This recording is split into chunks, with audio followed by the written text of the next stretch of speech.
This is an adult stream using adult language. You've been warned. Hello, everybody. Welcome to another episode of Celtic Not, or as Caldranon has locally named it in our group chat, Celtic Naughty Musclefish. I know, ridiculous, right? Me. This is what you get. I'm gonna air all the laundry. So air it out in here. It's the middle of summer. It's so hot. So, I am DM Michaela, also known as DM Irish, and I go by McBoots42 most places around the internet. And my pronouns are she, they. Today, I will be dungeon mastering this game of D&D 5th edition for my friends. And I'm going to have everybody introduce themselves and their characters, and Greg will be last. But, Cal, can you start in the top corner? Yes. I am Cal, or Caldranon. My Earth name is Andrew, and I am playing Whippoorwill, the Kenku Druid. It's so cute. Both my and Whip's pronouns are he, him. Thank you. Next up, let's do Doctor. I am Doctor on the internets. My real name is Chad, and my pronouns are he, him. And tonight I will be playing the Myconid Druid, Inoki Bala, and Inoki goes by they, them. All right. Thank you. Alora. Hi, I'm Alora, also known as Tiny White Girl, and I will be playing Cerebides, who is a tiefling rogue, and both of our pronouns are she and mistress. Thank you. Don't roll your eyes, Shiny. You are up next. Shiny's like, Alora. Ridiculous. I am Shiny. Shiny Batgirl on Twitter, and I am playing Aurora. She is an Eladrin invention wizard, and our pronouns are she, her. Thank you. And last but not least, welcome back to the fold, Dancing Greg. Woo, woo, woo, yeah. Yeah, Greg. I am playing an NPC today, and so I am playing as... What is the name? Did you find a name? Oh shit, I forgot the name. Yeah, I never got a name for my NPC. I fucking forgot to send you the name. What did I say the name of the rock is? Oh, jeez. Good God. The Wing Mother? Oh yeah, yes. Wing Mother, Wind Mother. Yes, yeah. The dwarves call her Wind Mother, and no, Wing Mother, and her actual name is Wind Mother. Okay, do I have that Wind backwards? Mother? Shit, man, I totally ruined that name drop because I forgot the name. Okay, well, I am playing as Wind Mother, the rock. That's okay. So as today's NPC, and their pronouns are bird. Pronouns are ka, craw. Yes. Of course, there you go. Actually, I'm looking at the Twitch. He's above me, so all right. Yeah, well. You be quiet up there. Oh, that's weird. Like that game show. Like where we talk at each other. Alora. As soon as Nick Boots was like, "Are you gonna play a bird NPC?" I was like, "Man, there's a lot of birds in this campaign." I just figured probably since I've been gone, you've just been playing all bird NPC characters, just kind of coming in and out. I mean, I basically play birds exclusively at this point, so. Okay, well, why don't we play some Dungeons and Dragons since we're here, coincidentally. Where last we left off, you all were at the top of a mountain Mount Canbro, in fact, which is run by the local dwarves on the Moonshade Isles. Would anyone be interested in giving a little bit of a recap for an inspiration? I'll do it. Okay, right. What did we do last time? I think you had some travels and Okay. I'm just gonna fail the inspiration now. Okay. It's like, So imagine I'm saying this in Greg's voice. okay. We had arrived at the dwarf fortress, whose name I'm blanking on for just a moment. Lord Zell. Cambro, or the fortress Cambro. at the mountain Cambro. Mm-hmm. And we met with Lord Zell and stayed as guests, and we had some time to just sort of rest and recover. And then we were taken to where they keep their griffins, and we met Three Golden Paws, and Iron Mane, and Rosalie Softpaw, and the Lady One Tooth. Yes, And the Lady One Tooth. we talked with them for a while and befriended them, and kind of stopped caring that the dwarves were there for a minute. And then we flew on those griffins up to this place where this rock is, and we want to try to negotiate with her because of some potential conflict between her and, or just sort of like trying to help resolve a situation between her and the dwarves in exchange for information and aid from the dwarves to continue on our journey into Winterglen. That's I'm sure I missed some stuff, but that was an overview. I think that was the most important parts. Does anyone have anything to add about what occurred last week? Or last time we played? 2 weeks ago. Alright then. I mean, the other thing we did some RP about what each of our individual characters were doing during bath time. It's true. That's right. There was We bath. did do that. Which I did not take part in. It's true, because you're a dirty, dirty mushroom. Yeah, hippie. I mean, really, all mushrooms are dirty. It's what we eat. It's true, exactly. You are what you eat. Yeah, in this Dungeons & Dragons world, bath time is a very sacred ritual. You guys are going to be the cleanest dang PCs in the Forgotten Realms. Just want to point that out. So, Calgenon and Doctor, please have an inspiration. Thank you. In addition to the one inspiration I'm giving all of you, including you, Wind Mother.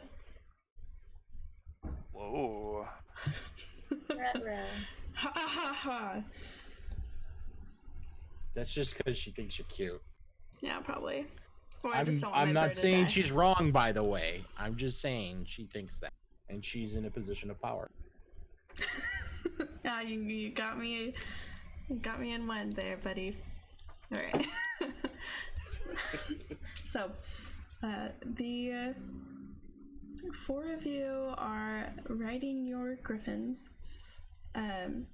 If I recall correctly, Aurora and Whippoorwill were sharing one. Is that right? Yes. And I believe, if I remember, the very last thing that happened was that we had landed where the rock was. Yeah, on a ledge overlooking it. And Whip had done his best to imitate the cry of a baby rock in order to get its attention. Okay. And then that was where we cut off last session. Yes. Well, I would like you to give me a performance check then on your baby rock impressions.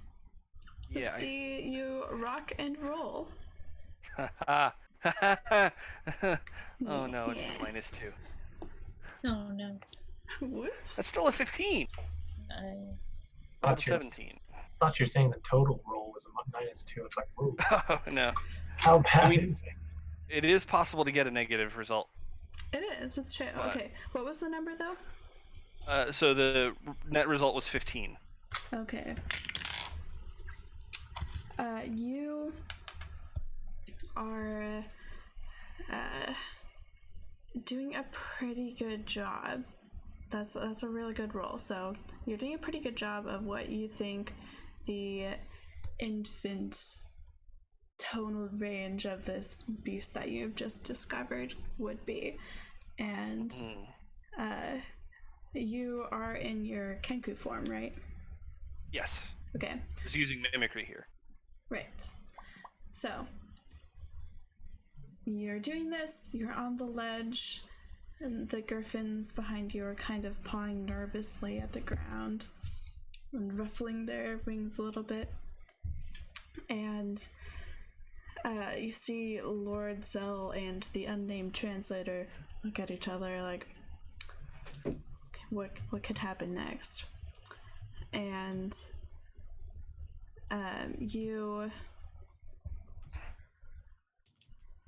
kind of pause as the screeching and chirping of this giant rock in the rookery underneath you it pauses and it kind of quirks its head looking for the source of this sound, and it looks up at you.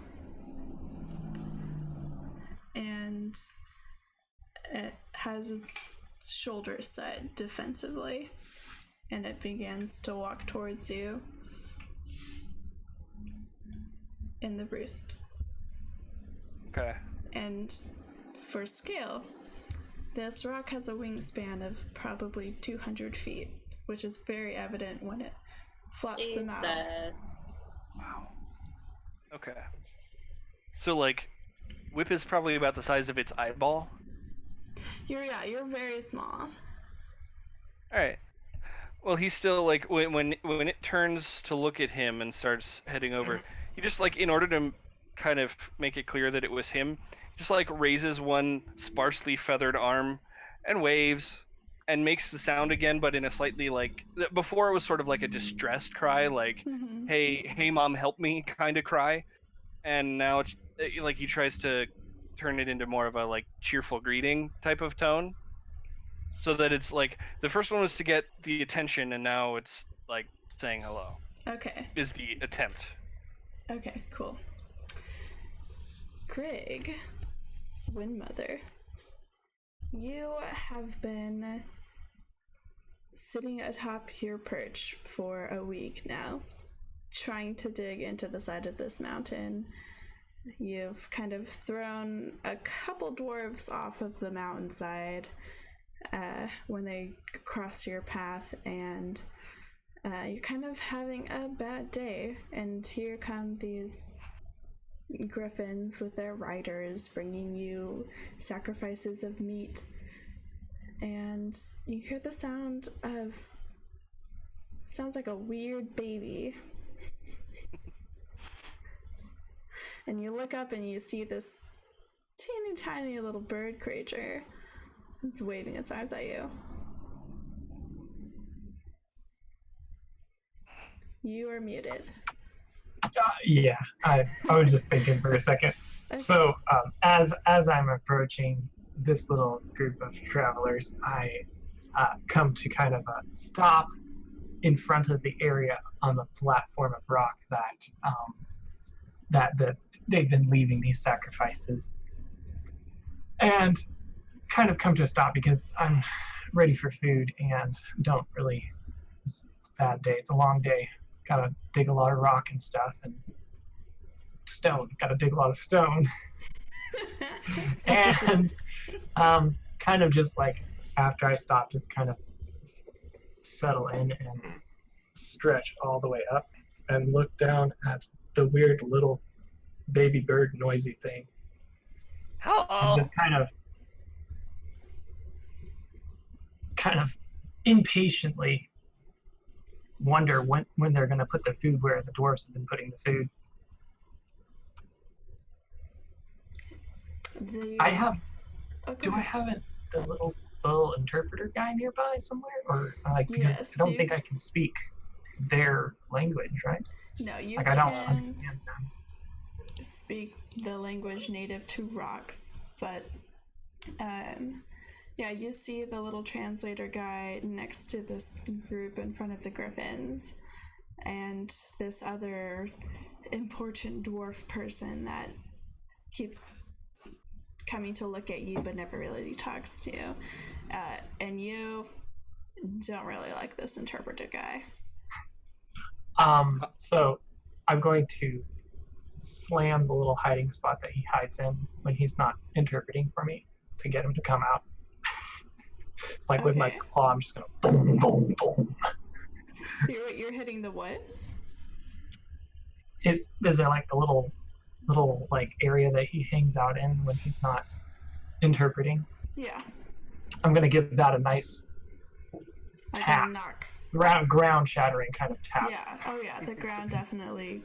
The rocks underneath it crackle a little bit, and he turns. This interpreter guy turns to the rest of you party and says, I think it's hungry. It's probably hungry. And I kick on the rapport spores, and I ask the dwarf, what makes you think it's hungry?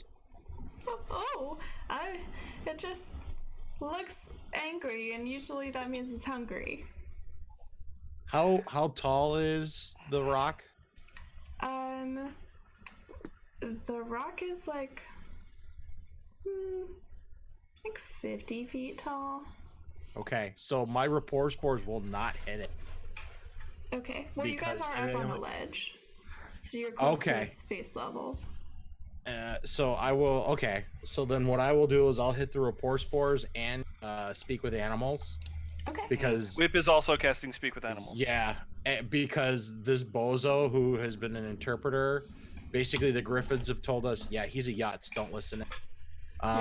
So I will, and Whip will come with me, and we'll be like, so Wind Mother, what's going on here? We know this guy, he's not really been listening to you. What's the beef? Well, Wind Mother.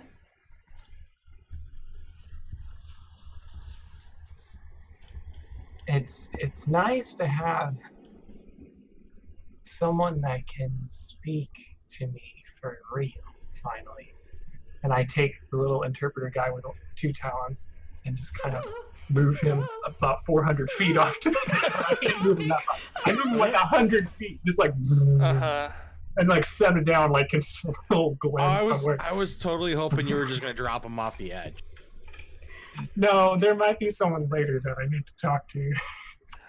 Well, and I as you do this, and he's far enough away, and I have full faith that he understand what a word that I'm saying. I know Whip can, but I'll say, does that one need to be collected?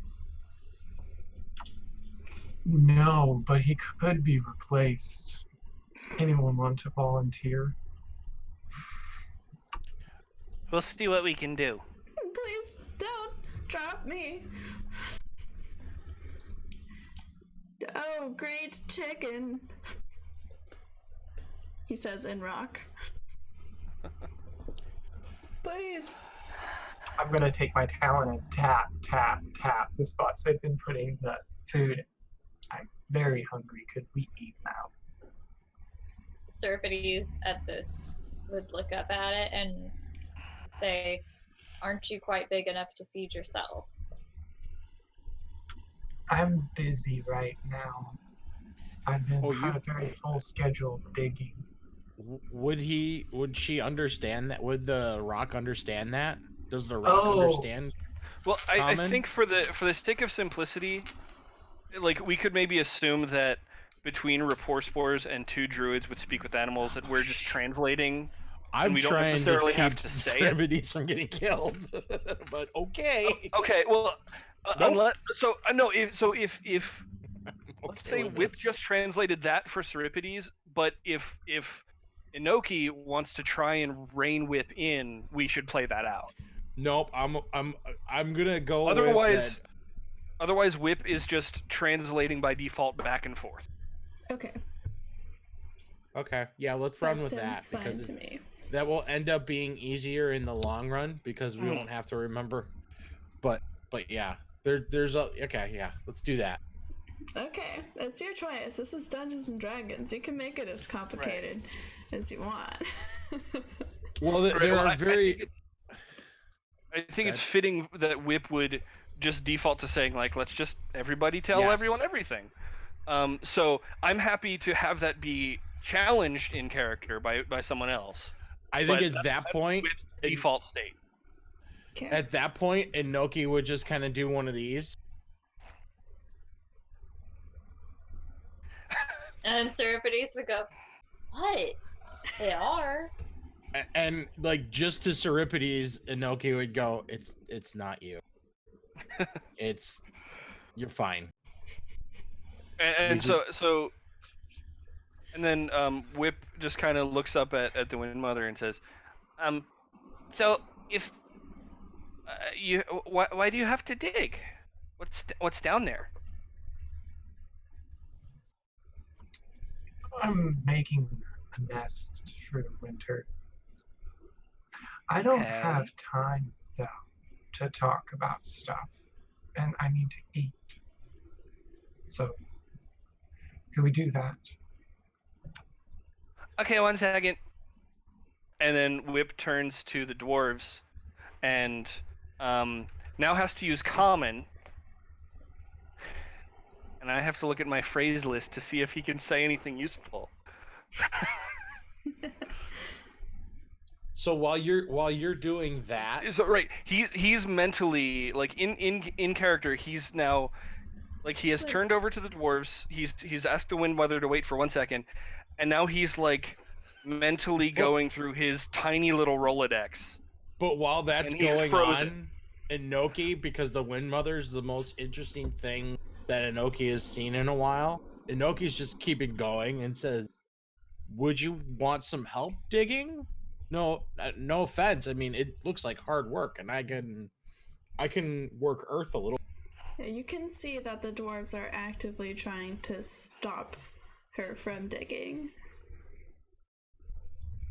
I'm just gonna take one talon and go and cut through the corner of the ledge, just cut big chunks off, and just be like, yeah, I think I've been trying to get these dwarves to understand that they could help me, but I don't even know if all of them put together could dig what I dig in a day. And I would, and it's funny because Inoki would just keep going on this line, and maybe even would kind of, because rapport spores, I can talk to one at a time. Inoki would just kind of go right with the Wind Mother and say, dwarves are actually pretty good at digging. You should see what they've done in the Underdark. I don't know why they wouldn't just help you. Are any of the dwarves, including Lord Zell, in the party line? Or are you just talking to... This one I'm just saying to The Rock because... The Rock. Sorry. Yeah. No, every time. Call you Dwayne from now on. Dwayne Mother? Dwayne the Wind Mother Johnson. We got it. We got there. We got it. The Dwayne Mother Johnson. I quit. All right. So while Inoki and the Wind Mother are having this conversation, Whip, probably not fully realizing that he could talk to the dwarves through rapport spores, just kind of looks over at the dwarves that haven't been hoisted away, and tries to think of something he can say to them in common and can't think of something. So he just starts making like the sort of universal eating motion and like snapping his beak at them, and then pointing over at the rock, and then pointing at the ground where she had poked. Can we make Whip's universal eating sound nom, even though the beak is clapping? It goes. Well, he kind of like nom. He imitates the sound of like a really noisy kitten eating, so he's like And then Oh, you know I'm weak for that kind of stuff. I can't do the sound very well, but you know what I'm Yeah, I bet Laura could do that sound. So he's making some kind of noise like that, Okay. pointing at the feeding place, and Okay. looking at the dwarves like, so first. Seripides looks at the dwarves and goes, "All right, you heard the bird. This one's hungry. Which one of you is Which one of his food? Which one of you is designated food?" So the remaining dwarf up there with you is just Lord Zell. The rock has already repositioned the unnamed translator. Shitty translator guy. Yeah, so that guy is like way on the other side of the nest now. But Lord Zell looks at you and is like, it would be foolish to assume that I would be a snack. Well, I mean, you've got to have somebody. You are right, sir. You are I would not.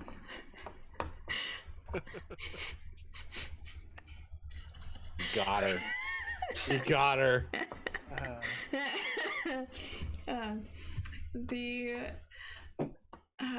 The dwarven lord says, I honestly would prefer that we don't really sacrifice any of my people here. I mean, we've lost a good handful already to this rock, who has previously been allied to us, so we don't really understand what the problem is. And we did bring food offerings already today. Why don't you want to help the rock dig? These are our tunnels. If the rock digs into our tunnels, then we have to sacrifice valuable space up here at the peak in an area that is one of our chapels to the sleeping god upon the mountaintop. Is there a better place for the rock to dig up a nest in the mountain that they could go use instead? Not on this peak. She would have to go to another peak closer to the valley. Well, you know, best compromise is when everybody's unhappy. So let's make both of you unhappy. Whip taps Theripides on the shoulder and just kind of does one of these, and looks back at the Wind Mother and asks in rock language, is there a reason it has to be this mountain? Could you nest on another mountain, on another peak? At this point, the rock is starting to get a little frustrated, and so it's more of like a volume increase. Oh, in mind speak? Yeah, never mind. You can get louder in mind speak. Well, no. So Whip is speaking out loud, but using the spell Speak with Animals. Oh, right. So okay. speaking in like the rock's native tongue, however the spell works. So at this point, the rock is upset, and so there is a very loud response. A little bit of a drop down in head towards you guys because you're below headwise, and it is. I've already told you I'm running out of time. I can't start digging my nest again. I'm already a good ways into it, and I can't relocate now. Food! Again? Well, if they moved to another peak, they'd have to start over. No, but again implies that you had dug your nest once before, and then. No, I was saying I've already told you that, like, hey, I'm running out of time. Like, right. So every time I've said anything, it's just been like, hey, I don't have time. Mm-hmm. I ask, is there a way for us to help you? Do you need to go deeper into the mountain, or do you just require like shelter? No, I need to go much deeper to get away from the cold. This ice that's coming, this crawling across the land, it's going to freeze everything, and nothing's going to live if it's not deep. Well, is this normal for up here, or is this like is you do this every season, or is there something special that it's even more freezing this season? It kind of looks off towards the north and kind of like shifts the feathers a little bit. It's more freezing. Why?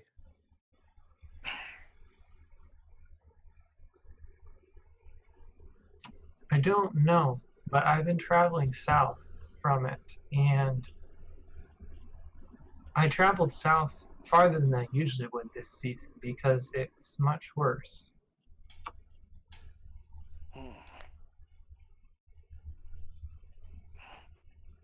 The dwarves, they could be okay since they're deep inside this mountain, but I need space down there too. They've been busy though, and I don't know if there's enough space for all of us. And I cut off the dwarves from the party line, and I just keep the group on the party line, and I say,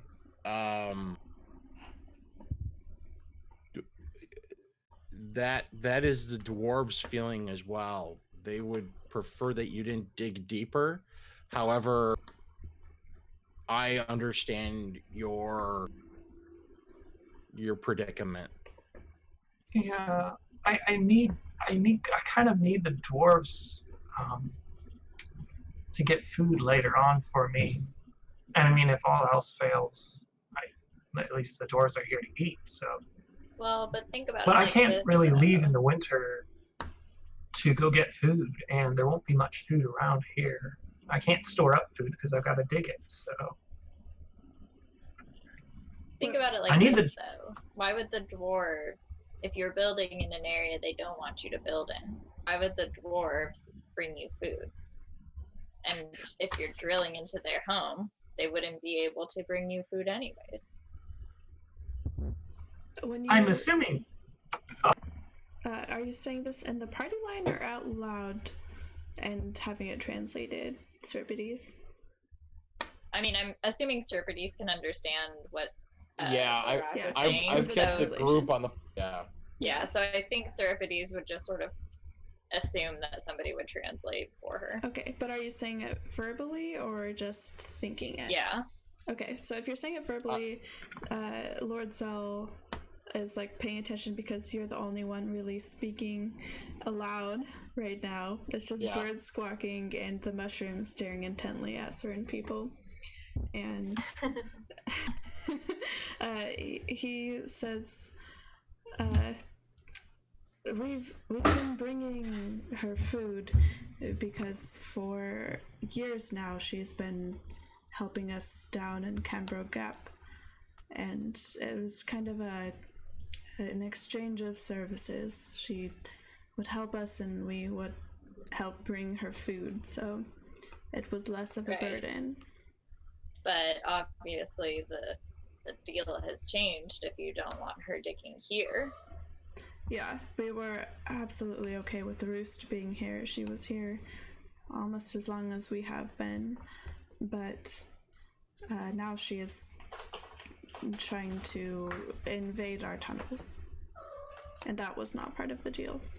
So I think before I cut them off, he should have heard the whole deal about the winter being worse. Okay, and the dwarf would? Yeah, that he should have been able to hear. I didn't take him off the party line at that point yet. Okay, I thought you had, so that was my bad. But no, that's okay. As far as that, he would look equally as confused. He hasn't heard of this kind of a winter. I'm guessing that interpreter guy was not as effective as the Respore-spores. Oh no. It was not a magical language acquisition. It was trial and error bird squawking. Mm-hmm. And so at this point, so Whip still sometimes doesn't totally get how to use rapport spores, and most of what comes across over it is more vague pictures and ideas. And sometimes sometimes he intentionally uses it, and that's how he communicates. And sometimes he sort of forgets it's there, and his ideas just sort of float over to everybody else. And at this point, the thought that everyone who's currently like connected, which is up to Inoki, gets this idea from Whip that's got the very clear thought is like, well, this rock is like 1,000 whips large, and these dwarves are dwarves. So the rock wins, because if they fight, it wins. So and Inoki like nods to what you're saying, and shares it with the rest of the group. Perhaps not the rock though at this point, and probably not the dwarf. No, not the dwarves. Right, because basically the feeling you're getting is like Whip has decided that this issue is settled, and the rock can just keep doing what it wants. Serapides is inclined to agree. Serapides is like, well, I don't know what to tell you, unless you can figure out a way to help or get rid of the rock. Yeah, didn't the dwarves, Aurora says, didn't the dwarves send us up here to try to come to some sort of agreement with the rock? We're not doing that anymore? So I got two things I kind of want to suss out here. The first part is that the rock said that this is the first time it's come this far south. No, it's the first time it's nested that far south. For the winter. First time it's like needed to its winter nest to be like this far. Okay. It's winter nest. Okay, so the rest of the time it's just hanging out. Right. This is one of its nests, but it's usually not its winter nest. Usually it nests a different place for winter. Okay. So that brings up that fixes that confusion, because I was like, well, this is the first time you've nested here. Why are they saying they've known you for years?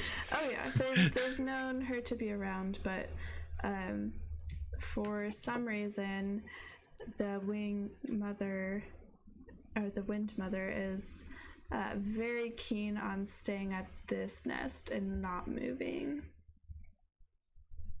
but needing to go deeper in. So at this point, I'm going to mention as the rock. I'm going to say that I think because I'm still thinking about the dwarves and how they're not helping me dig my tunnels, and yet they should be. And so my thought that I'm saying at this point is the dwarves, I think they would be more inclined to help me, because we've always gotten along pretty well in the past, but they've been kind of busy recently with the sick things, and I think that is taking up most of their time.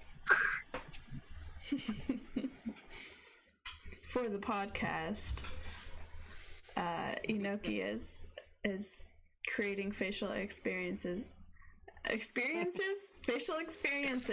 of expressions out of the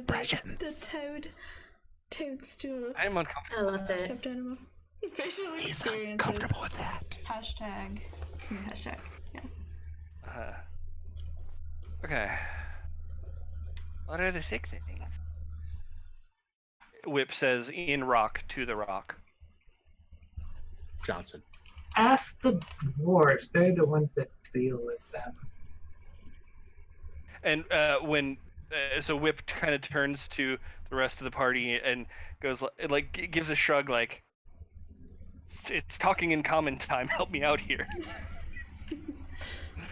Yeah, you guys can hear it repeated on the party line. So. Have you guys fed the rock yet? No, at least as of right now, no one in the party has. Yeah, there was meat brought up with your griffins. But it just hasn't been delivered. Yeah, I think at this point when he says that, it's like, all right, This one's pretty cool. Inoki would go to whichever griffin has the meat on. Okay. That is going to be Aurora's griffin. Okay. So I would grab it and bring it up and be like, I wouldn't be like, who's a good rock? But I would be like, where do you want it? I'm just gonna tap on the rock. Wait, the stone. No, he taps on the rock's tummy.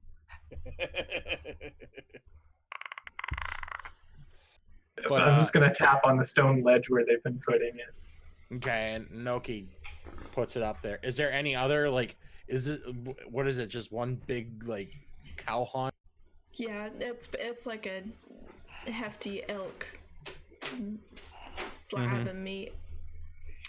I'm gonna eat it, and as I'm eating it, I'm gonna mention, I'm just gonna be like, I don't think these dwarves have any idea how much I usually eat. And Inoki will say, yeah, this doesn't look like enough for you. You are right. Could you tell them to bring maybe 10 of these every meal? I would be very grateful for that. I'm gonna look at Whip and let you do that one, because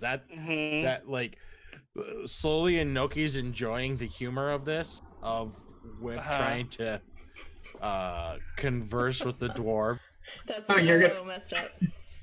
Here's the thing is, Inoki doesn't know humor very much, but for some reason it finds this funny. Ferda. Whip looks back at Inoki and goes, ah, jeez. So what's my alignment again? I gotta Cat's in the bag, sorry. that's not good. He looks over. Well, yeah, I'll wait for Boots there. He kicks all the dwarves off the mountain. No, I mean, feed the dwarves to the rock. Whip wild shapes into an elk and lays down on the ledge. No, I'm just saying, do something drastic in roleplay. Oh no. Do something drastic in roleplay while the DM's gone. Yeah. Aurora's just busy talking to her head. So we killed 20 elk and brought them to the rock while you were gone. Dang, I missed it. So Whip has expressed his frustration with Inoki, but then he decides he's up to this task, so he kind of looks over at Lord Zell. And I report spores to just Whip and says, this is the only way you learn. Inoki's mental vision is filled with a giant hand giving him the middle finger. And so Whip looks at Lord Zell, points over to the ledge where the food just was, and he says, he holds up one finger, shakes his head vigorously. I almost knocked my headset off, and then holds up all of his fingers, which is actually probably 8. Yeah. Let me see if he perceives. And then he nods vigorously. I can roll performance if you want. Okay, do that. Roll me a performance. I'm gonna take advantage on it. Okay. With my inspiration, so that I get a 4. Okay. So here's I'll let you adjudicate, and then I'll say something after. Yeah. So how bad is the outcome of that? So you're standing there going. Oh wait, no, you're nodding, right? So holds up a 1, shakes his head, holds up 8, and nods vigorously. Yeah. I can't. Oh, my That's fine. Yeah. That's hard to know. It includes the thumbs. The thumbs, of course. Yeah. Ring fingers are really flexible. I look at these. I can't do that. Yeah. Well, I mean, Yeah. Anyway. Yeah. Okay. These 2 fingers are connected. Distracted. So, Lord Zell looks at you and goes, I see. And he turns to the griffins and says, we must tell them to stop bringing food immediately. Okay, at this... Whip does not translate that. No, and so Inoki... In fact, he might just scream. Yeah. And Inoki who watched this and was actually very proud of for doing what he did and like to get the point across. And I actually convey that to you. And I look at Lord Zell. Smaller middle finger appears in your mind. That's completely reasonable. And I look at Lord Zell on the party line and I'd say, you complete moron. How could you not understand that the bird said to bring more food? He obviously just held up his hands to stop. How dare you call me such things? Remember who you were speaking to. It is I, Lord Zell, Lord of the Dwarves in Mount Cambro, and I will not be disrespected as such. Though I appreciate your help. Wait. The whip speaks up in common. Excuse me, who are you? So at this point, where are the other dwarves? They're all on the other side? Yeah, all the remaining dwarves are actually... So there's the dwarves that are kind of trying to stop the damage that the rock has been doing, and those are down below on the other side of the nest. And at the moment, it's just your party, the Griffins, and Lord Zell up on this ledge on the other side. Other than the tunnel, which has been destroyed, the Griffins are the only way to get up to the Roost. The rock Roost. Can they, well, let's see, they wouldn't be on the party line. The ones down below? No, I'm trying to think about, and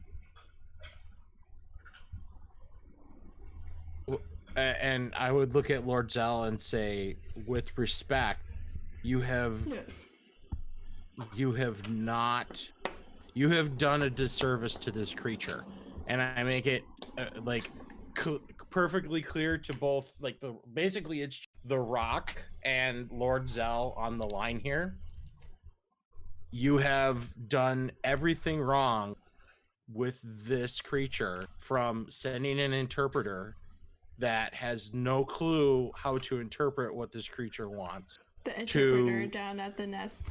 What? He can't hear this. You can't? Okay. This is right now. The party line is Lord Zell and the Rock. We need like a tracker for the party line. No, that's fine. And I say to Lord Zell, you owe this creature an immense apology. What? An apology for what? For mistreating it, for basically completely not attempting to understand its needs. But this is how it's always been done. How was I to know? The Rock is going to say, the dwarf guy has rapport spores too? Oh yeah, because I can basically, I have telepathy, but I can turn on who we can talk to, and right now, basically through my rapport spores to it and me speak with animals to you, you can understand what he's saying. Right. So you have the two phones, basically? Correct. In a sense, Inoki initiated all of this by bringing us all onto a conference call, but he's also at will muting and unmuting people. I can mute specific people. That's a great way to put it. Yeah. Okay. So I'm going to talk to Inoki and say, I don't need an apology. I need help digging. And food. Food, mostly. Yeah. For the winter, too.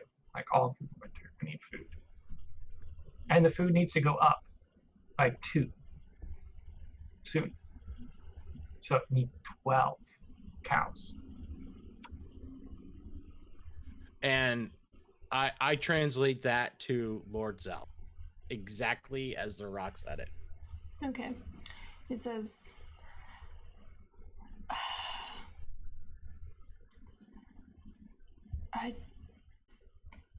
I guess I can't really disagree with the need for that. If we have not been feeding you enough and you can't... Why can't she go down and find her own food and help with the battles down at the Cambro Gap? Like, it seems as though all of this neediness is coming out of nowhere, because this is quite a departure from everything prior to this. And Inoki will say, I don't think it's so much as a departure as a you not understanding the original need, but also that this is the rock is stating and can hear, and actually I've turned everyone back on at this point. The rock is stating that this winter is going to be especially furious, and normally it wouldn't need to roost here for the winter, but because it has to dig deeper to stay warm. Normally it would not be here, but this year, because of what is coming, which I don't know what is coming, apparently winter is going to be especially fierce, and you guys have a lot more sick people going on. I basically, you're making all of us work with half the story. By the way, every time in that past sort of like explanation that Inoki said the rock, there's a little mental thing coming over the line that said Wind Mother. Just to sort of like add and the eyebrow comes up. Right. And the eyebrow comes just to add that sort of like show respect kind of reminder. Nice. Mm-hmm. Plus, if she's making a new nest, there might be babies and they need more food. Yeah, did anybody bother to ask if it was Pregnant? Pregnant.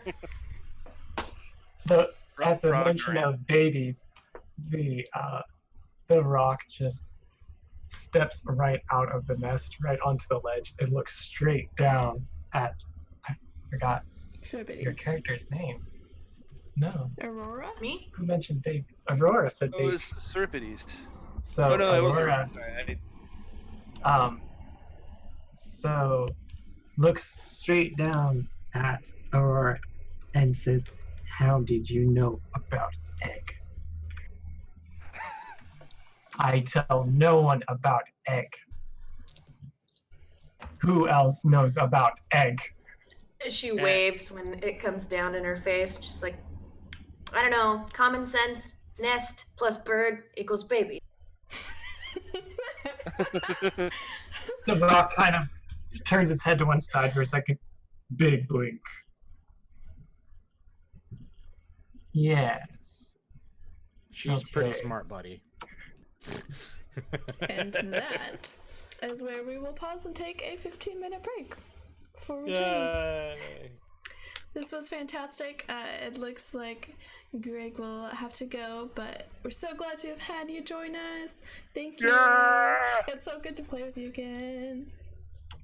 Bye, guys. It's been fun to be on. I hope to be on more. Oh, yeah. Yay, we missed you. Mm-hmm. I'm waiting for my Streamlabs to load. Okay, yeah, so we'll be on a break, and we'll be back at about 6 o'clock Pacific time. So, we'll see you after the break. Bye.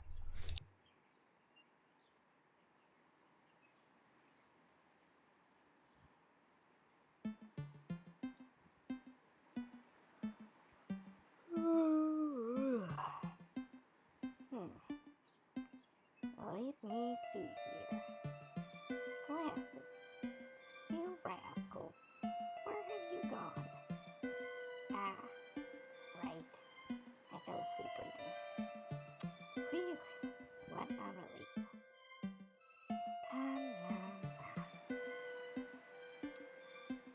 Time for lunch.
we are returned. Hello, everybody. It is I, your faithful dungeon master, DM Michaela, and I am back with half of my friends from before. 2 of them left. It's okay though, because we love them, and they'll be back eventually. So, where last we left off before the break, y'all had been talking to The Rock, and she had mentioned egg. I was curious to know how you knew of this egg. And Aurora's response was that bird plus nest equals egg. Nest plus bird equals babies. Oh, right, nest plus bird equals babies, not egg. I wrote babies. It down. You did, thank you, because I already got it wrong. It was like 5 seconds ago and I already got it wrong. But, and the Wind Mother seemed suspicious, and then just kind of was like, that makes sense. So, what do you do? What do you do with this information? This additional variable thrown into the cauldron of reasons why this is complicated.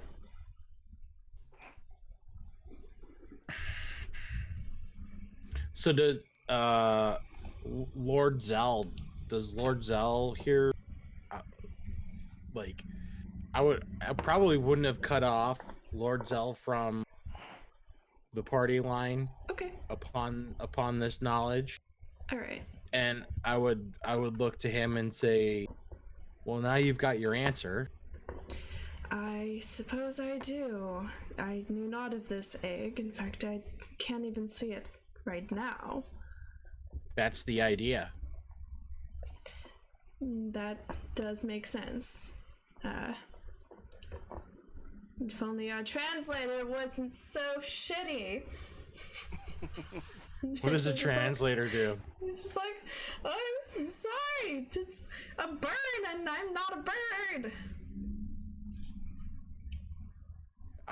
I say to just The Rock, would you eat the translator if I said you could? Oh, gladly. Gladly. I mean, as long as somebody could work things out so we didn't have this problem, because really it's just such a waste of my time. I will find a way to work that out for you. Oh, that would be good. Well, dwarf meat is a little tough, just so you know. I have eaten many dwarfs. I figured. But generally, I do prefer to just see how they fly. Most of them don't fly very well. No, they're much like rocks in that. Rocks as in stone. Thank you for the clarification. See, they don't have wings like mine. They're just so beautiful. Ever try skipping them across a pond? I don't have any ponds nearby.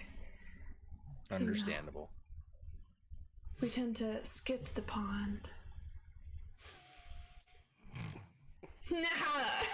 Ridiculous. You're done. Pork. Yeah, well, I do need a solution pretty soon here. Because I do need to get back to my work digging this hole for an egg. Mm-hmm. So I turn to Lord Zell and say, basically reiterate everything we've just been working on and discussing, and say, what can we do to help this creature out? That you, by the way, well, not so much you, but you have maligned. I don't know exactly what there is left that we could be doing, and we could probably arrange to bring more food, but it is more difficult without the assistance down at the gap. I suppose we could clear out some of these tunnels, but this winter sounds unnatural. Mm-hmm. And in fact, I don't think we'd even be having this problem if there wasn't such a thing. I haven't heard of a frost that was spreading. I don't know what she's talking about, but perhaps if there was a solution to that, if somehow you magicians could fix this horrible winter that's coming, then maybe we wouldn't need to change a whole lot. We've seen a god or two in our time. But I wouldn't bank on that assistance at this point.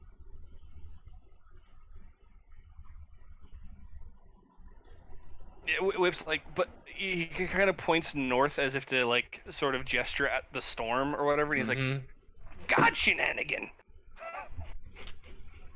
So pointing north, you see that it's actually more to the northeast that the bird was indicating.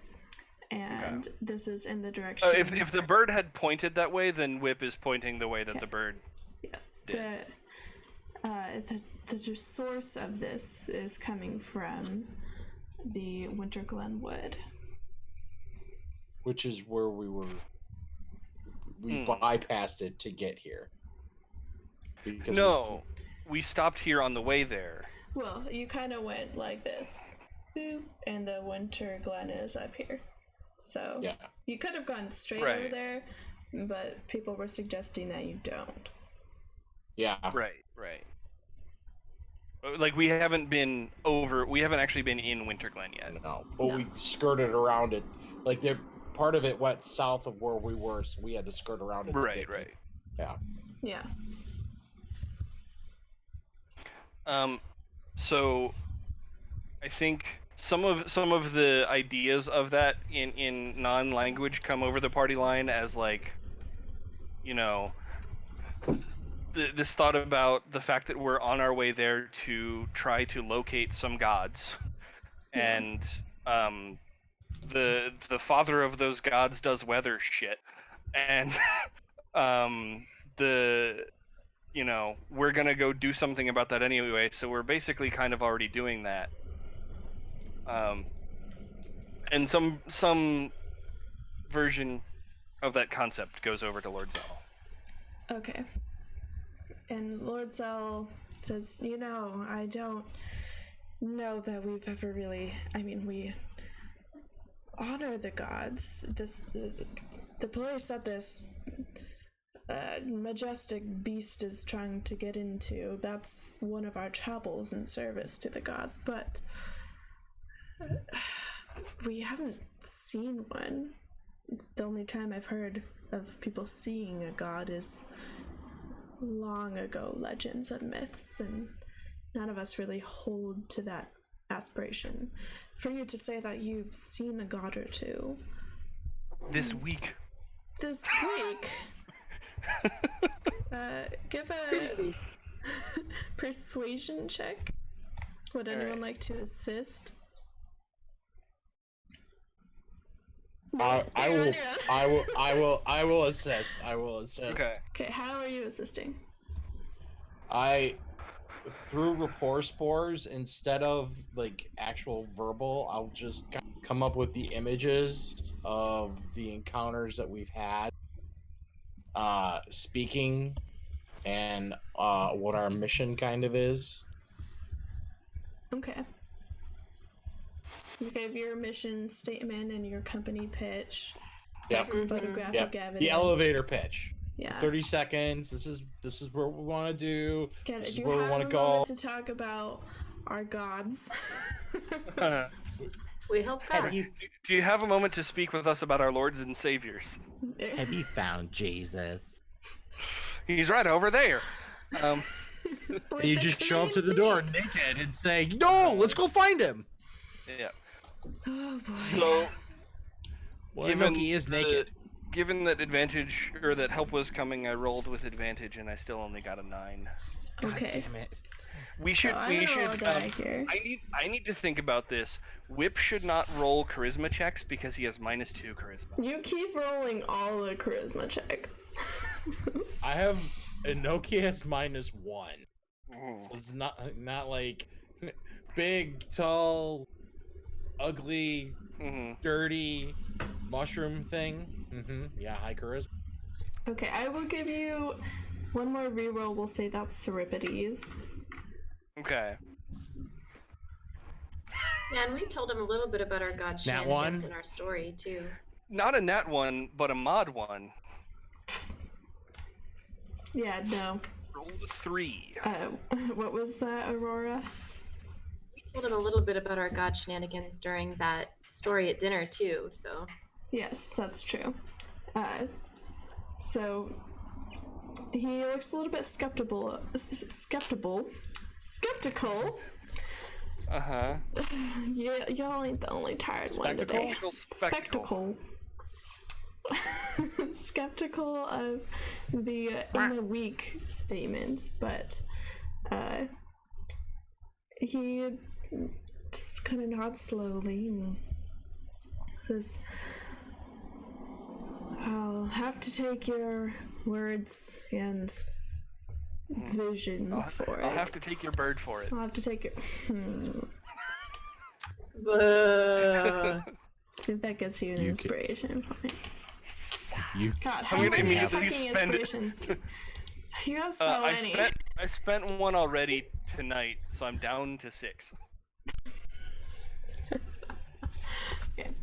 Okay. You can have our bird.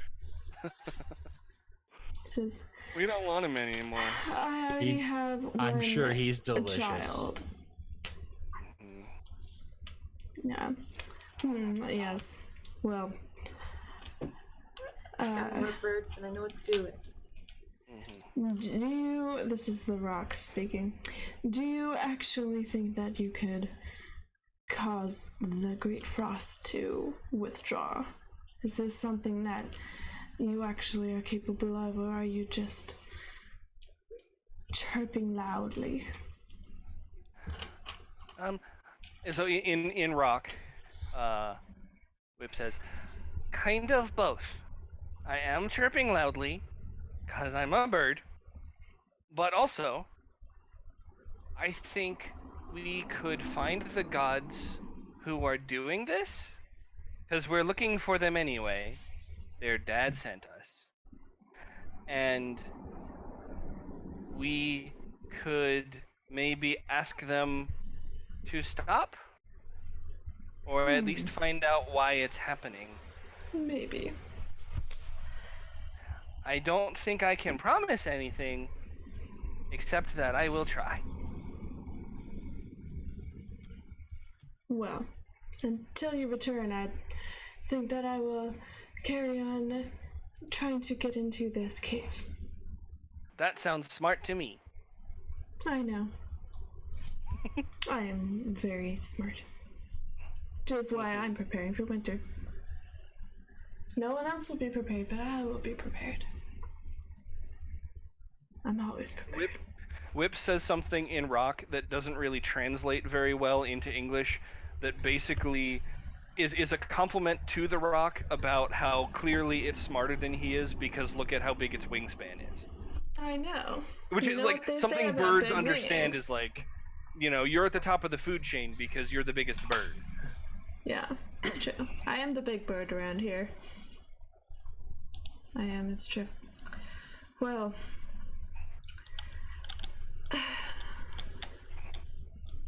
if you don't mind, About the word? I must continue in my work. And Lord Cell says, "Look, if you were to leave, we can give you some supplies, but have you come to a solution with the Wing Mother?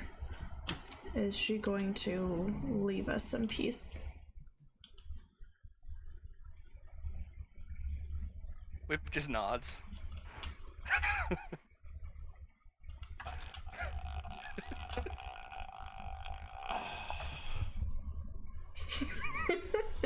So, you cut out a little bit at the end. I assume you said, is she going to... leave them with some peace. Some keys? Peace! Peace! Words are hard. Yeah, Discord also. So yeah, just yell at me if it cuts off. It's good. Yeah. If she will leave you in peace as long as she is fed and is allowed to nest properly. He says, if we give up the sanctum, will it go no further than that? I relate this to the rock. So I'll also ask Lord Zal. So the sanctum is that way, which is the direction the rock has been digging. Yeah, it's basically behind the tunnel that the rock has been trying to dig through. So it's like a big cave, basically. Okay. Is there could the rock go down? Further down goes into the many floors of production and housing. Okay, so giving up the sanctum is probably a little bit more okay than interrupting dwarves in their daily lives. Probably, but they're worried about some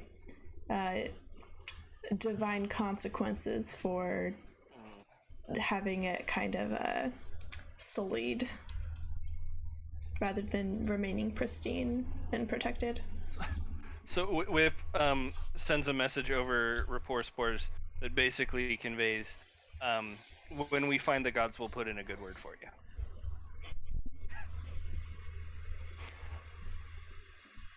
But he also sort of inquires in this same non-verbal way, like, is there another direction into the mountain, like turning left or right or anything, where the rock would find room to nest without disrupting the dwarves? Not is on the this mountain mountain big enough? Okay. Well then, it would have to be a lower peak. And then, so the sort of response to that is essentially, well then, losing the sanctum's your best bet, and I think if you were going to piss off the gods, you probably already have, so don't worry about it. Yeah. Oh no. I must consult with my advisors immediately. And Inoki is in no place to correct him. Mm-hmm. I'm just gonna let that go. And I mean, because Lord Zell did earlier say, and sort of like an echo of this is sort of in the thought that Whip had communicated, is that like Lord Zell earlier kind of indicated that they had the sanctum, but they didn't really take it too seriously. It was kind of just like there, and it wasn't a big part of their deal. So Whip's kind of like, if you're worried about the gods now, oops, too late. Right. He says, I must address this immediately. We'll have the sanctum cleared out this afternoon, and we'll close it off to our peoples. We'll come up with some other temporary structure for worshipping purposes. But thank you for your help. Hopefully you can fix the wintry stuff. Good luck. And Lord Zell will kind of like hustle up onto one of the griffins. He ends up on a 3 golden paws again, and just like, tally ho! Takes to the skies and swings back down around the mountain. Where are the rest of the dwarves? Are they running for griffins as well, or? The only other dwarves up here are the interpreter, who is still kind of like huddling in the corner of the nest, so with his like hands over his head, just kind of like rocking back and forth. And then you see like 3 or 4 dwarves down at the cave mouth entrance, and they're trying to like fix tears in the stonework and like put up structures to keep anything from falling in. and they're trying to close it off again to keep the rock out. So I'm motioned to the interpreter to come forward, and I think that, and I also say to the dwarves that are trying to fix the repairs, like, you might want to stop that and listen to your lord before you go too far with that. And I motion the interpreter over a little bit closer. The dwarves pause. They see the Wind Mother just kind of eyeing them, like, not moving towards them, but like eyeing them very carefully. And they decide to take your advice, and they just set down their tools and go back inside through the tunnel. Okay. The interpreter notices you and like understands, but does not want to get up. It's like frozen in fear. It's too scared. So Inoki will walk over to the interpreter and say, "You owe this creature an apology." He says, well, okay. I will carry the message forward to the creature. But I can speak rock. No, you can't. No.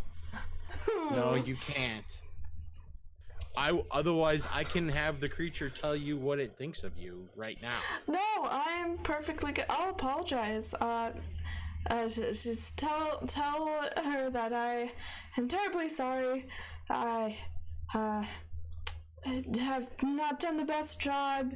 I am not worthy. Not worthy. And I'm like the whole time I've kept all of this going straight through to the rock. Nice. And the rock is just like, I will consider this apology. Perhaps it will be good enough. But I don't want to see him right now. Otherwise I will eat him. And I transmit all of that right to this dwarf. And the dwarf's like, I'm sorry. Can you please take me out of here now? I really don't want to be up here. I put my hand on the dwarf's shoulder and I say, find a druid that can speak with animals. Okay. You don't come back here again. Alright, I'm sorry. I guess I did kind of mess things up. I'll go look for a druid. There's maybe the ruins, I don't know, but I'll find someone. I'm so sorry. So sorry. Okay, go in the Don't cave. drop me off the cliff. Please don't kill me. Whip walks over to the dwarf, reaches into his pouch and pulls out a smooth pebble. Okay. And places it, grabs the dwarf's hand, turns it palm up, places the pebble in its palm very reverently, and steps back and smiles. Doesn't say anything.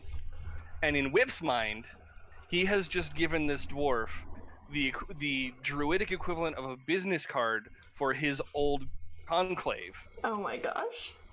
But it's like... I highly suspect the dwarf is going to have no idea what this pebble symbolizes. You don't know that dwarfs know rocks. Not this rock. True. This dwarf has no fucking clue. That doesn't shock me all that much, though. I really have to close this window because I am blind. So you are bright. It's like I'm dying. Yeah, I'll be right back. I'm dying. It's so bright in here. Ma left is in charge again, everybody. We win. Yay! We've won Dungeons and Dragons. I mean, yay! so dwarfs know rocks, but they don't know rocks. Good grief. You're fired. Yeah. That's so much better. You missed. You missed. He said. It was simple. All I said is dwarves know rocks, but they don't know rocks. Wow. Okay. That's the truth. They're stones, not rocks. Oh. Mm-hmm. So after giving this dwarf, the mystical pebble that will mean nothing to him, whip wild shapes back into a tiny creature and climbs up into Aurora's bag to return back down the mountain. Perfect. Yeah, she's not left her little griffin side. She's just been loving him. So she's ready to jump on whenever. Okay. There are 3 griffins still here. So before I get back on my griffin, I'm going to walk over to the cave, and I'm going to kick off a couple of mold earths.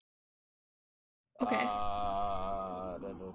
So you would have to get down into the nest because you're like 40 feet because up. we've been up on this ledge. Yeah. The rock's been down here, and the tunnel's So what I'll say is, I'll say to the rock, I'm like, can you help me to your entrance there? I can give you a hand. He says, I suppose, but it's not because I couldn't do it myself. Understood. Yes, of course. And it lifts out a wing for you. And I get to the cave entrance, and I do the so you remember in the Matrix when Neo jumps into Smith and makes him explode, and then he flexes and the hallways bend around him? Yeah. So and Noki does the same thing. He puts his big meat paws on his hips and just goes, "Argh!" And with mold earth just opens the hole. Nice. And he does it like That's 5 or awesome. 6 times because it's a cantrip for me, so I can cast it infinite number of times. It just cost me an action. Yeah. And I just open it up to, so it was what, like 10 feet in diameter? Yeah, probably.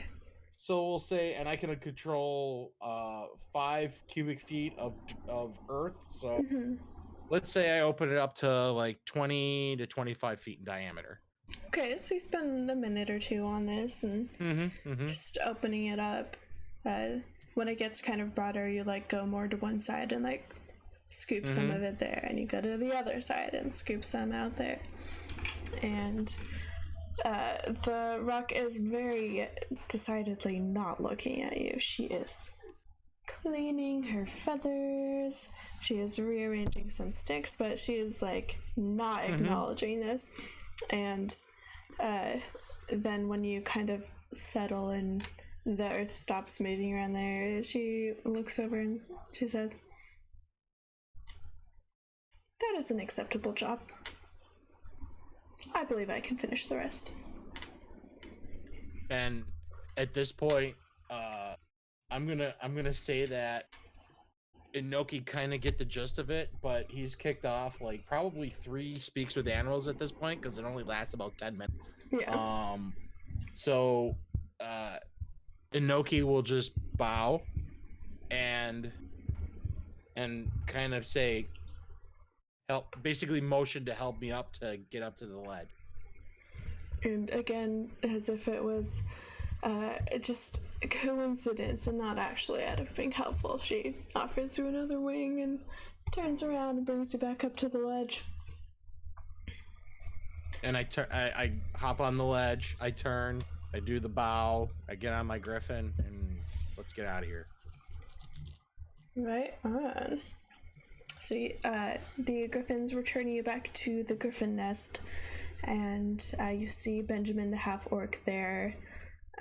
Serpentine just kind of quiet for a while, deep in thought, climbs off of her griffin, Lady One Tooth, and she goes and starts talking to Benjamin about the griffins and like upkeep, and it's a very practical conversation. Yeah. What do the rest of you do? What would you like to do from here?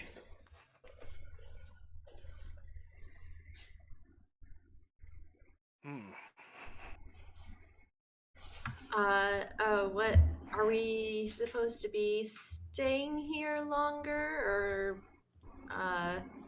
Is this dwarf just expected us to leave at this point?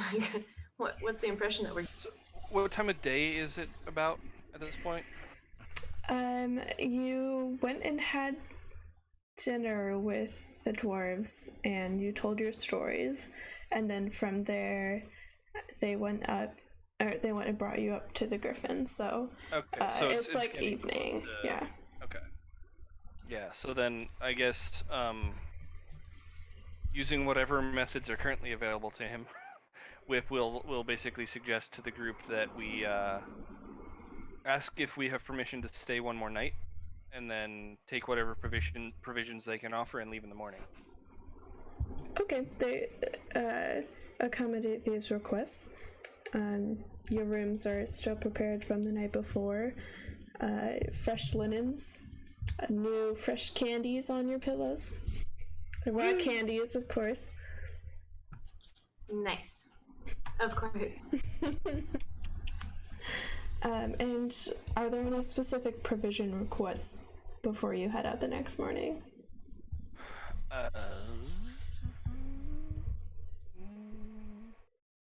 feel like the default go-to would be healing potions. But beyond that, I can't think of any other specific things.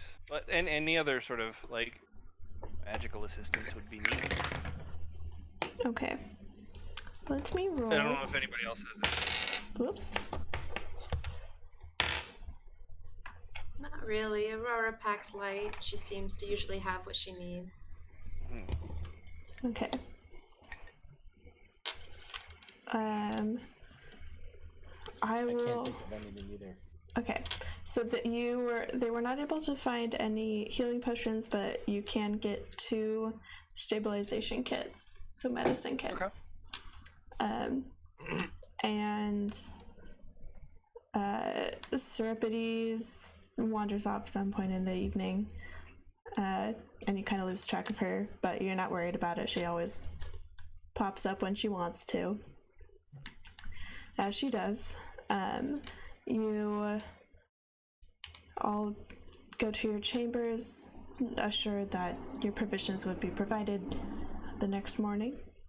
And as you each fall into your various forms of sleep and trances, I would like you all to roll me wisdom saving throws. What kind of saving throw? Wisdom. I'm going to take advantage on that. Okay. I'm also going to cook a inspiration for that as well. Okay. Okay, well, I came up with 11. Okay. Mine's 9. 8. Okay. So as you all fall into your deep and restful states, you all see this vision. There is you're standing up at the peak of the mountain that you were just at, above the rook, above the ledge, and in the distance you see a small shape shoot into the air from a red mountain capped with the rising sun. And as this form approaches rapidly, you see that the object is humanoid in shape, but very large, like almost akin to the size and shape of a giant. Red, warm skin glows in the light of the rising sun, and as the figure approaches, it shifts its body into a somersault. Spreading their hands open, a large clay construct forms in the air underneath them, and the reddish figure now rides on the back of a large clay eagle that approaches your party at the top of this mountain. And when it lands, dismounts from the eagle, which is kind of dropping flakes of reddish coppery clay onto the ground below, and you hear a voice that says, "Hello, I am Dunatis, and I hear that you've been visiting my mountains. I've come to speak with you, as I know that there's a threat to our mountain. And I, much as anyone else, don't want to see my land destroyed by the frost. You each look around you and you see each other. And it seems almost as if you're there in life, but everything is very bright and very sharp. And it's almost hard to look at this figure of Dunatis standing in front of you.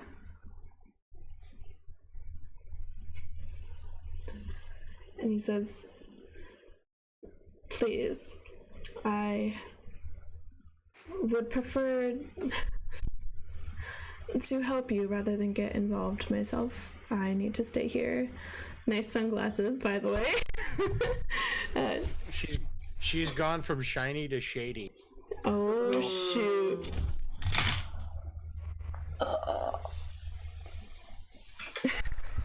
You killed Boots. You did. I've been slain. Dunatis says, I would help by offering you this boon. For any of you who have a question which you need an answer to, I would give it freely. And for anyone who would prove themselves to me in a feat of strength and sturdiness, if you can best me, I would offer you a boon. Bust you? Best. Best me. I thought break. I mean bust. Where it's a word. Whip like drops into a brawler's stance. And he says, "Oh no!" And he kind of reaches to his side and lifts this beautiful gilded drinking horn, and it seems filled with water. And he says, now, this drinking horn never runs out of water. But if you can empty it, then I might offer you a boon.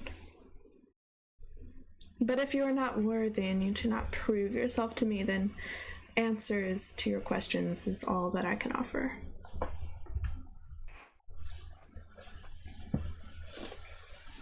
And I'll walk forward and I'll hold my hand out for the drinking horn. Okay. He offers it. And the first thing that Inoki does is, first I say, is it okay for if I just tip it out just to see? It's not insulting if I do that. It's just, I'm testing. Okay. Are you asking this or just trying it? I'm asking this. I'm not going to try it without, like, saying... Okay, he says, this is the one question that you would ask? Shit. No. Never mind. So I'll take it. And I do the open the mouth thing. That isn't really a mouth. Okay. And I just go. Okay. Just go and for I it. Go. Yeah. I would like you to roll me 5 Constitution checks. Okay. 5 Constitution checks. Yep.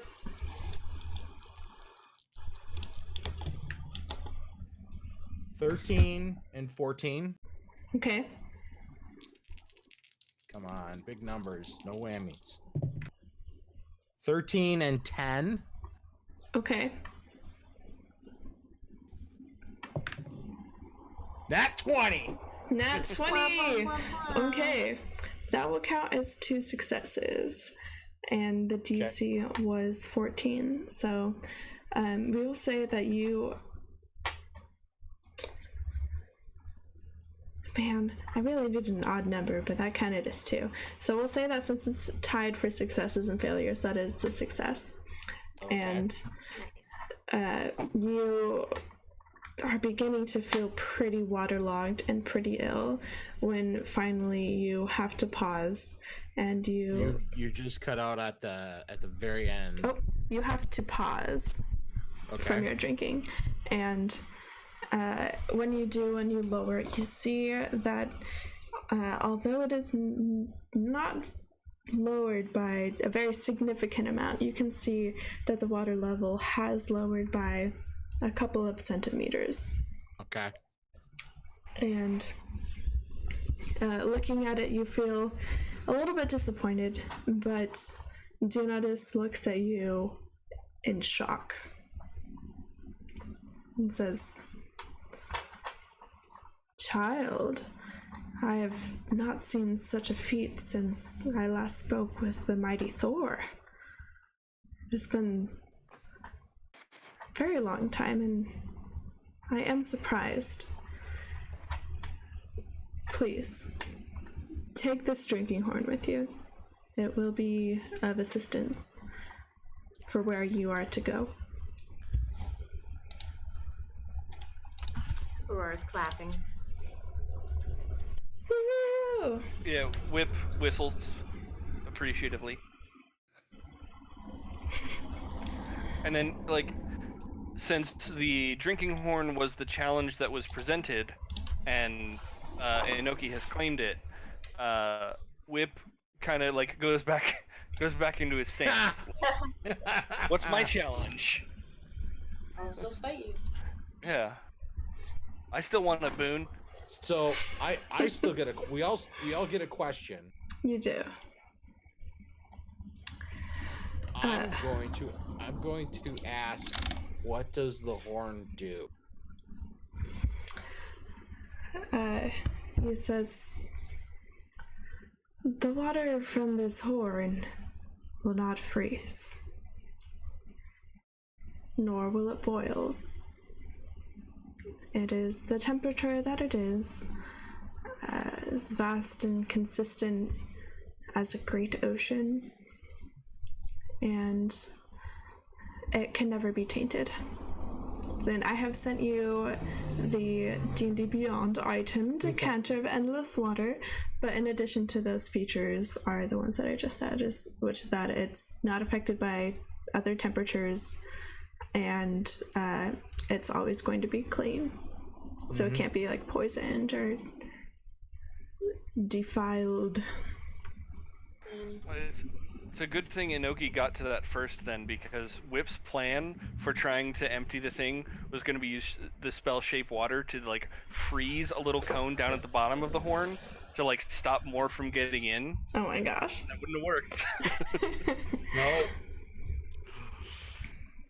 And while all of that explanation was going on, Whip is still in a fighter stance. So he's waiting his turn, but he's trying to convey that he's ready for a challenge too. Oh, you small one. I do not think that a fight with fists is what you desire. Whip nods in agreement, but also doesn't get out of his stance. And he says,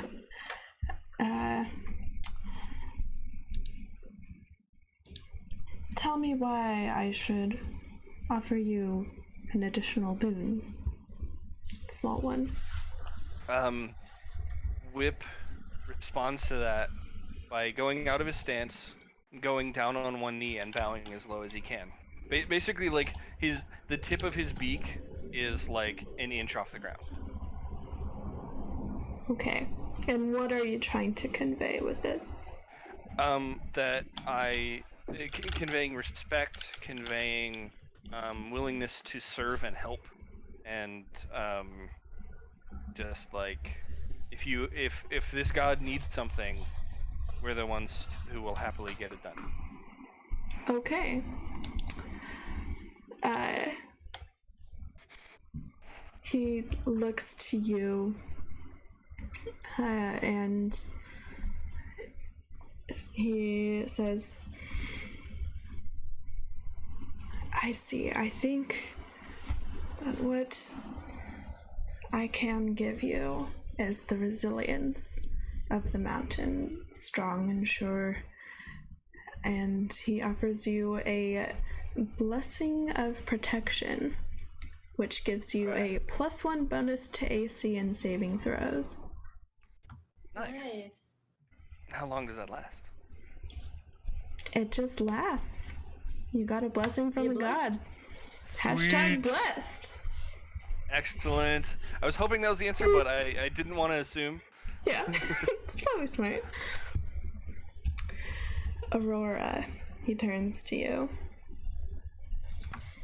Aurora looks like she's been thinking about this, trying to find the most useful way to handle this, and asks, where can we find the gods that we're looking for? You can find Freya and Freyr through the Winterglen Woods and through the gate at... I forgot how to pronounce this word. I feel like I'm in notes.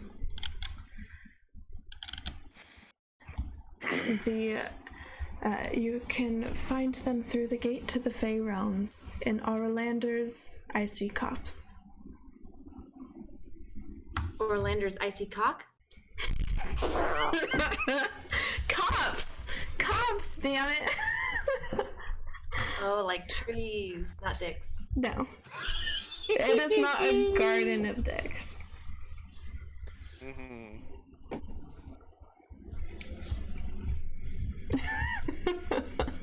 How dare you? Well. And who would like to... and let's see.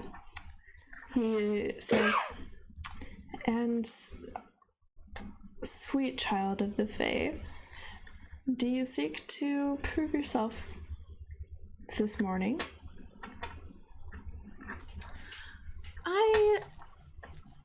If you know that I'm from the Fae, then I shouldn't necessarily have to prove myself to you. You already know more about myself than I do. Oh, but we all know of you. Aurora Wildheart. She narrows her eyes. The Dagda have spoken much about you, and we all are very interested to see what becomes of you.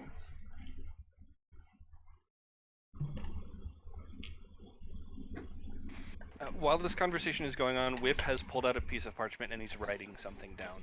I'll get to that later. Okay. You don't like this, do you? No. Not at all. No. She just looks sort of irritated and more hardened by that, and says, "Well then, you prove my point for me. If the Dagda have so much to say, then what do I need to prove?" How do I put this? It's...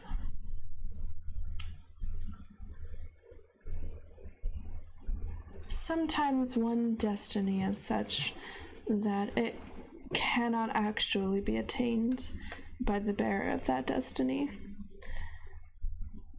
Do you deserve the fate that is in store for you, good or bad as it may be?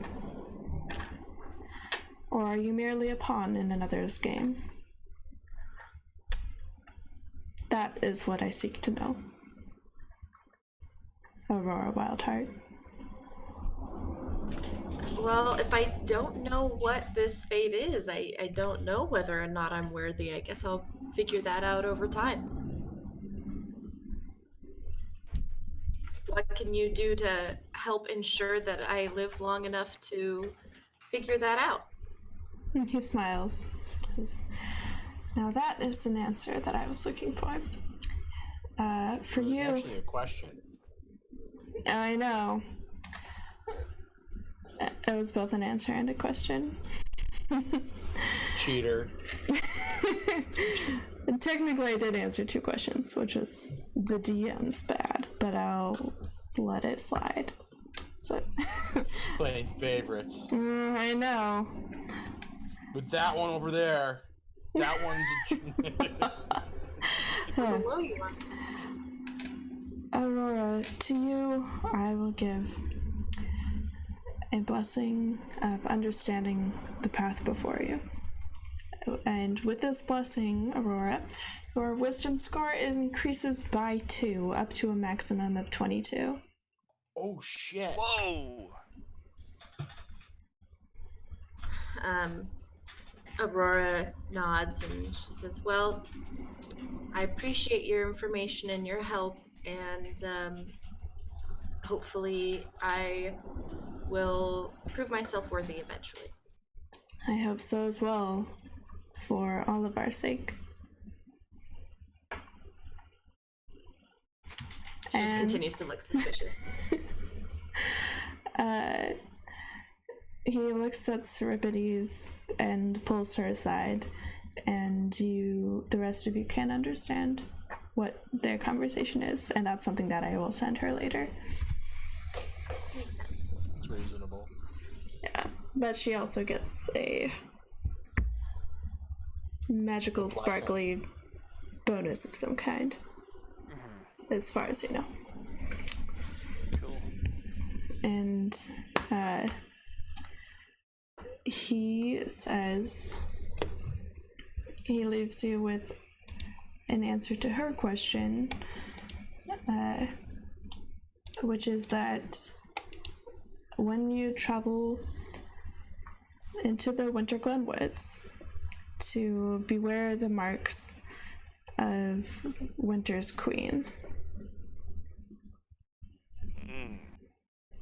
Do any of us know who that is, or what that is? You can roll me a religion or history check if you are proficient in either of those. Whip doesn't know what religion is. I rolled a 1. That's true, but you are kind of local to the Moonshine Isles. You're just not paying attention, probably. Yeah. Well, Whip is preoccupied because he's getting prepared to ask his own question, but he wants, like, that's what the paper's going to be about, so he's like, yeah, he's not thinking about that right now. Okay. Sounds good. Inoki rolled a 5, so I get nothing. Okay. And what was the name he said? The Winter Queen. Winter Queen, okay. I'm writing myself a note so I remember what I just said. Like how I just said it. Okay. I took a note. I took one note. Oh. I took a good note, Ma. Ma, I do good. Exactly. I believe 2 of you still have questions. I asked mine already. Okay, whatever your last question. I asked what the hell the horn, horn what the horn. Unless you're not counting that. I'll count that. Yeah. Okay. I think that was a good question. So Whip has this small piece of paper in his hands. Okay. And he looks more nervous than anyone in the party has seen him before. He kind of is side-eyeing everybody, and he walks as close to Donatus as he can, and turns the paper around and shows it only to Donatus. And I'm going to DM you the question. Ooh.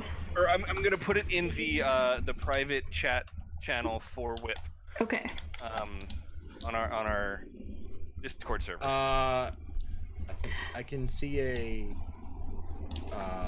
Shoot! In the Twitch, yeah. Thank you. Whoops. There we go. Hopefully, I didn't see that part. I think it was hidden, but I really gotta stop. Can I attempt to sneak a peek? I will be contesting that with a sleight of hand roll. That's I think. completely reasonable. Okay. What do you Go ahead. Because of how important this is to Whip, I'm gonna take advantage on my sleight of hand roll. Okay. Okay. Go so what for do you it. want me to roll? Perception? I want you. Yeah, let's do perception. You're gonna have to beat a nat 20. Ooh! Meow meow meow meow.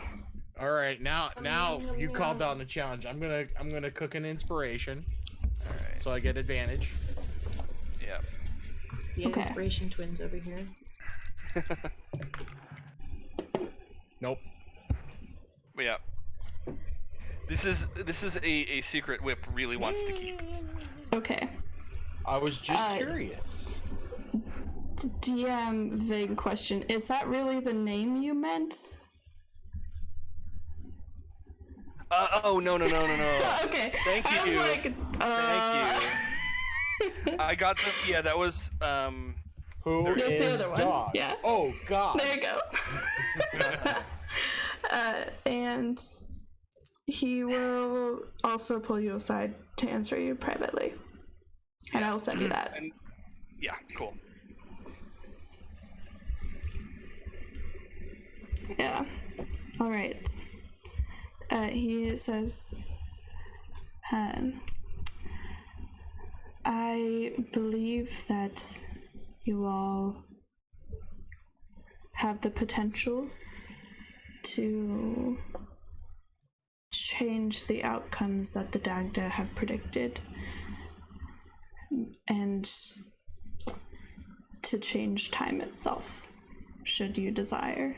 So carry on, and please keep the frost from destroying all that I have built here. It's on our to-do list.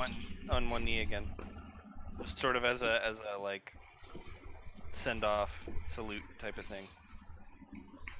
And he gives you all a nod and kind of like stretches for a moment and then takes a big jump off the mountainside that leaves behind this like shock wave. And as the shockwave hits you, you're kind of blown backwards and you kind of jolt awake, like in a dream where you're falling, and you wake up feeling that sensation. And in the darkness of your rooms with the lowered lights, the lowered luminescence, you can see a faint glow around your skin, or mushroom skin. And my mushroom skin? Your mushroom skin. Okay, because nobody else has mushroom skin. The whole skin, or asterisk, mushroom skin. Okay. You are all mushrooms now. Well, I mean, I've been sporing them enough. They might be growing stuff. You might have a case of athlete's foot. That would That's be how it all another starts. Dr. One Shot, just so you guys That's know. disgusting. Okay, and I need to pause for a second because I really have to use the restroom, so I'm going to leave you all here. And I'll be back. She's abandoning us. Bye! Oh no. Boop. Bebop. Yeah, Aurora really doesn't like being told the fuck, or people talking about who she is or what she is. She don't like it. Yeah. Especially because everybody seems to know more about it than she does. I'm entertained by the discomfort level, like in reflection to how in almost every other aspect there are zero give a shit. Mm-hmm. But and there's a little bit of that with both Aurora and Whip, that like most of the time we're like the happy-go-lucky, let's just go along and have fun kind of characters, and then we both have something serious in our backstory that we're like, don't talk about that. Don't you talk about it. You don't know me. You guys are the chaotic level. Yeah. It's our alignment. My alignment is chaotic fluffy. Exactly. Mine's chaotic leafy? Yeah. Everyone, I'm gonna take this moment just to table talk this. I was this close. My fingers are about a half inch apart right now to making that rock eat Lord Zell.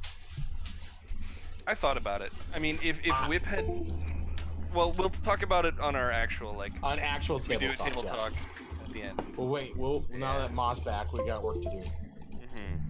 Are you talking about me? No. No, we had started talking about sort of like what has happened in the episode so far. But technically, yes. Because you're the bad guys. So you were Lord Zell. So, yes, we were talking about you. That's true. The bad guy? We were talking about one of the many... kind of a dick. One of the many souls you inhabit as part of your role in Master. I wouldn't say bad guy, but maybe a soul she's bad collected. guy. Not bad as in evil. No. Bad as incompetent. There you go. Yeah. You get the sense that is one of the defining features around here is... It's the wrong side of the Doctor's razor. The Doctor's razor is the line between malevolence and incompetence. Mm-hmm. Mm-hmm. Yeah. Don't shave with that Pretty razor. much. That's the true statement. Okay. It's Tuesday. Why is it always Tuesday? Tuesday. Okay. We all are glowing. Why am I glowing? Well, we were just blessed by a god. Yeah, Well, God's blooged. I actually didn't get a blessing. I just got a magical cup of water. Which is cool. I'm not complaining. Yeah, it's the specific tone of this glow is kind of like a almost pink, rosy, rusty glow. It's kind of like a magical suntan. And if you would like to know more, you can give me an intelligence check or an insight check.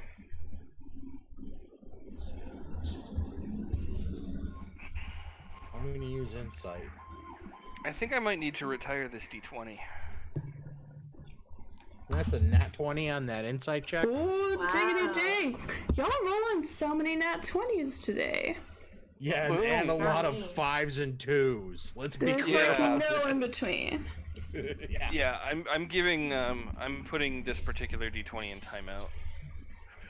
One of these days, I'm going to take one of these dice and just go and chuck it in the back of the room, and eventually my Roomba will consume it.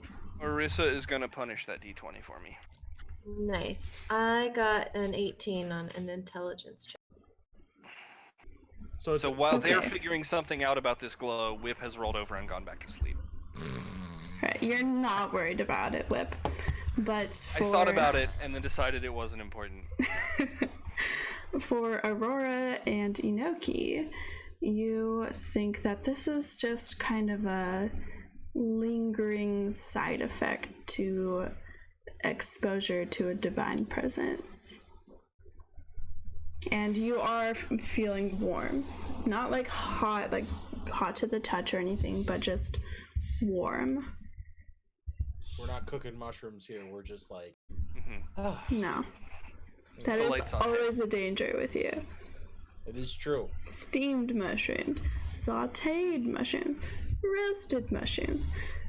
There's an entire cookbook of how you could cook. Are we doing Bubba Gump mushrooms now? I mean, I could write something up in the character of Jim Bob. Yeah, I was thinking about it. So, here, I'll admit it. The question that Whip asked Donatus was, "How do I cook a mushroom?" It's not true. He's lying. You want to take a bite of enoki? Take a bite of enoki. I have way more inspiration than you. You want to go? Well, I kind of do. I will let you have a bite of enoki. Whip doesn't want that. Whip doesn't want that. In your mouth. It's what? Not that part. What's wrong with you? I said he's offering to put his mushroom in Whip's mouth. Wow. Okay. I only have one mushroom. That's what he said. It's not. Oh my god. There's no little enoki. What's happening today? What's happening? Laura's not even here. Happy Valentine's brought us Day. Together. I did. I am the one to blame for this. It's true. Happy Valentine's Day. Happy Valentine's Day. What? Okay. So, You all wake up at some point in the mornings around the usual times. You all still have this glow about you. You haven't seen Seripides turned up, but as usual, you're not really concerned about it. She's an early riser. She's probably getting her calisthenics in.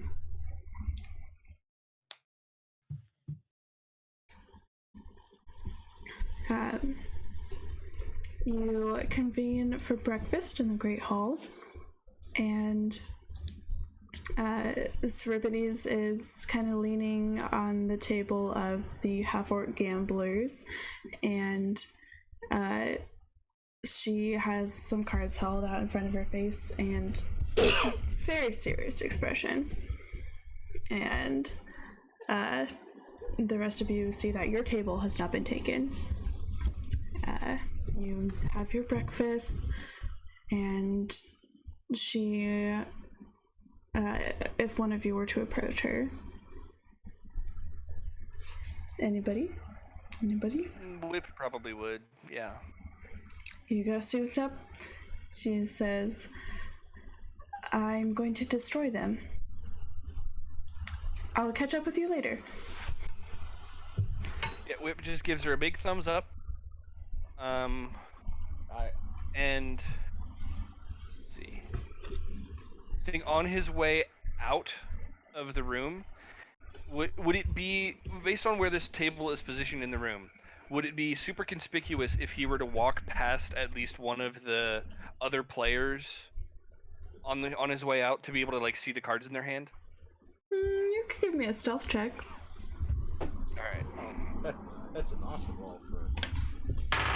That is something Whip can actually kind of do if the die doesn't fall off the table. It's cocked. 23. 23.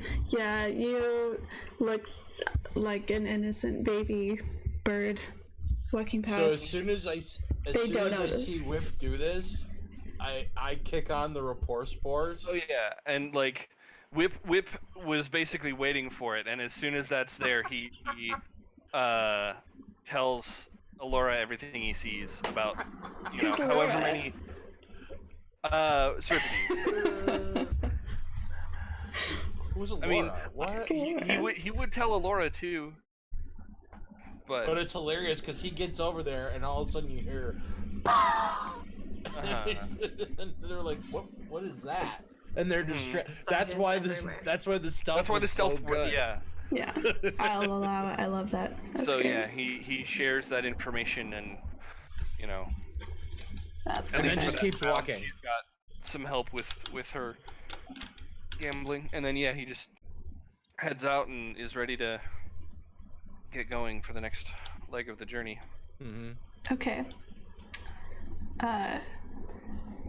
As you head out, I would like to know what your traveling plan is at this point, and if you need the map link, let me know.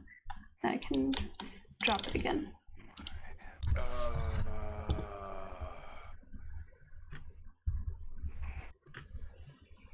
I think we had right in, like when we were on top of the mountain, we could kind of see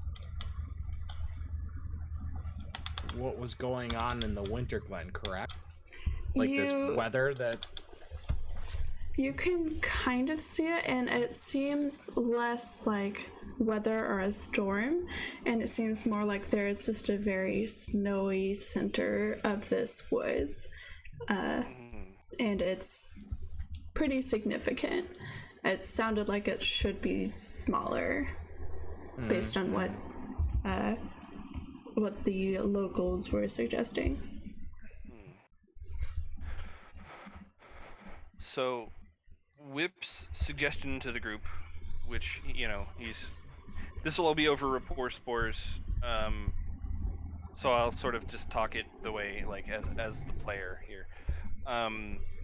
He would suggest looking at the map of like going back east to get into the forest, so that we'd be able to go north on the east side of the mountain.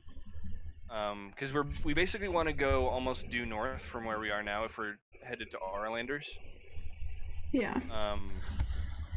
So it seems like the shortest route there would be to go east back into the woods, and then go north through the forest. That sounds like a reasonable solution to me. Looking at the Does map. anybody?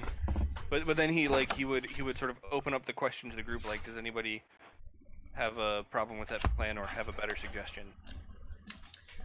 Aurora's not really the navigator. She usually just goes the direction you guys point her, so she's good with that.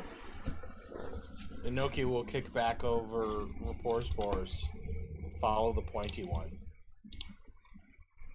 Ha ha ha. So and in response to that, Whip turns and points. Ha ha ha ha. Double ha. Now we have 2 pointy ones. That's really funny. Okay. Okay. So it sounds like that's the plan. Yep. Okay, sounds good. And how are you setting out? Serpides did say that she would catch up to you, and you find out from her that Benjamin promised her a romantic griffin ride taken to the skies, so he could probably drop her off as long as you guys are visible along the mountainside on your travels. Okay. So yeah, we didn't have like mounts or anything when we came to. I've got Tabano. You've got your Tabano. But I would probably not fly it down right now. Right. Well, and if the rest of us have to be going through the forest, you wouldn't want to be like flying over the forest canopy and not be able to see us. No, Yeah. We're not splitting the party. I think at this point our best bet is to just go on foot. Okay. So we'll probably like stay close to the mountain. Okay. And like we'll communicate all of this to Seripides over rapport spores so that she knows what our plan is. And so the other thing was that Lord Zell said that he would outfit us with supplies. Does that include perhaps horses? You can request mounts. So far, the supplies that have been brought to you over breakfast as you were wrapping up your meal were the medicine kits. There are 4 sets of mountain climbing gear. Okay. And then there are like warm winter cloaks for the mountain.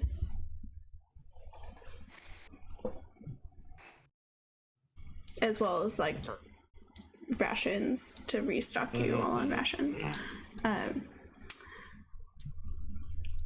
So are you interested in mounts? I would probably ask, considering to the best of our knowledge, how long is this journey on foot? Let me look at the map.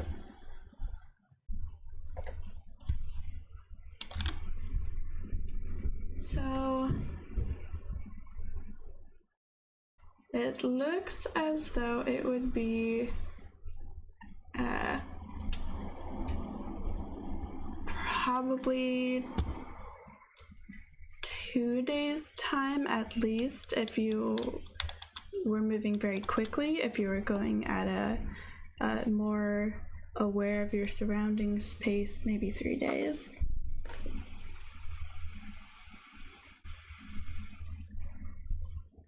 How long if we were more aware of our surroundings? If you're trying to be stealthy, it's going to be like 4 or 5 days. If you're moving at an average pace and still taking perception checks, 3 days. And if you are absolutely rushing and just getting there as fast as you can, you could probably make it in 2 days. I mean, yeah, I would say maybe we don't need mounts then, because we don't want to wear out our welcome with these folks any more than we already have. Yeah, it Whip's would not be worried about it. Pretty difficult terrain coming down the mountain. With it, yeah. On foot. Yeah. On foot, but even a mount would be bad then too. Yeah. So asking about mounts, you find that they have some riding rams, which are accustomed to the mountainside, but they would only take you as far as the foothills. Oh, all right. I would request probably that just to get the journey started. Mm-hmm. Okay. Yeah, that can definitely be done. Then it will expedite the process, so it would only be a day and a half travel. So you'd spend one night in the wilderness before hopefully arriving at your destination. Okay.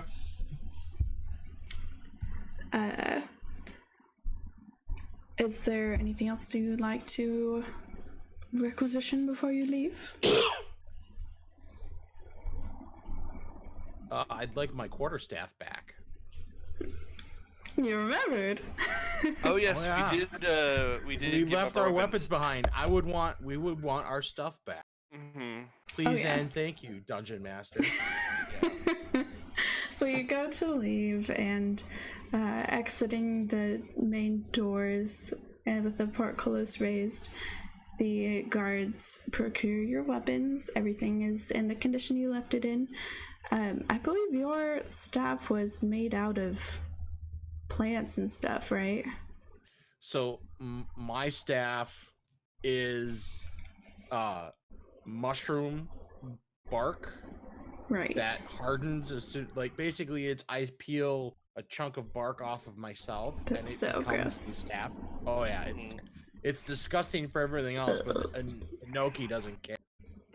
And then that's just my general quarterstaff. And then when I want it to be more badass, I use the shillelagh spell, and I make it even more badass by adding kind of this mushroom growth of a scythe to the top of it. Yeah, nasty. When they give it back to me, it's the stick.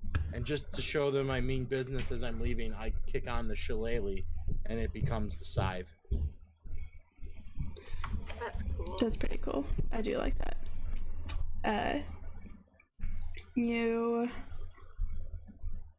So what you had left with them is like moldy. It's not been near you, so it's just kind of melted. Mm-hmm. And I presume you just create another one? Yes. Okay. And they look vaguely irritated that their job was ineffective. I mean, that's been true the whole time. It is true. Like everything about these dwarves makes me feel bad for other dwarves in the realm who actually generally do a good job. Yeah, basically. Toima Barrel Cracker is crying into his water right now. Into his water. Oh, I love it. Well,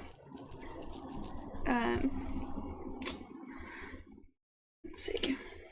So you have set out. Your rams bring you down to the foothills. You have your weapons, you have your provisions, you have the promise of Seripides arriving to find you later in the day. And I would like you each to roll perception checks as you begin to set out on foot.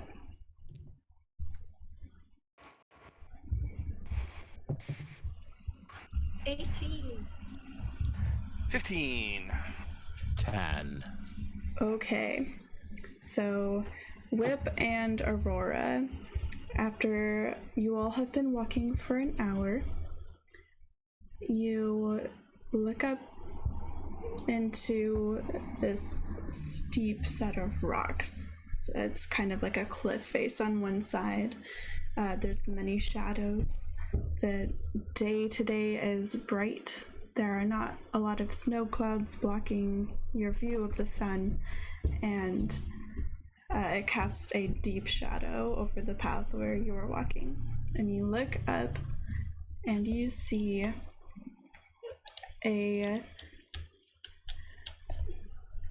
blocky shape.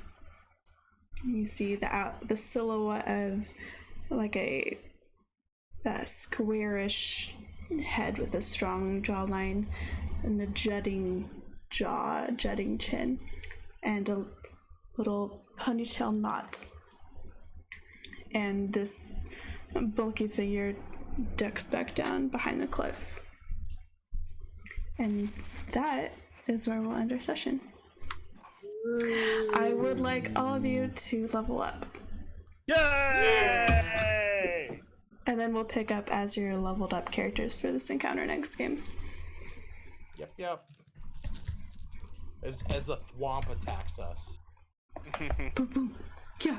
Giant square thing coming out of the sky. SpongeBob SquarePants attacks from the hill. Exactly. It's SpongeBob in our campaign. Just kidding, that's a lie. A new challenger approaches. SpongeBob has joined the fight. Is that Hans Zimmer? Yeah, so we will take a break from him here and reconvene for Table Talk. Thank you all for watching tonight's episode of... I almost said freaking Critical Role. It's not Critical Role. Celtic Not. Can you tell what I'm listening to? It's a better show. Celtical Roll. Celtic... No. That's like a copyright problem or something. Oh yeah, no. We're not actually calling it that. Don't call it that. Don't call it that. I don't want to hear about it later. Yeah. So, thank you all, and have a fantastic night. May the winds be ever at your back. We'll return in a few minutes. Wait for Table Talk. We'll be back for Table Talk. We'll be back. We'll be back. Let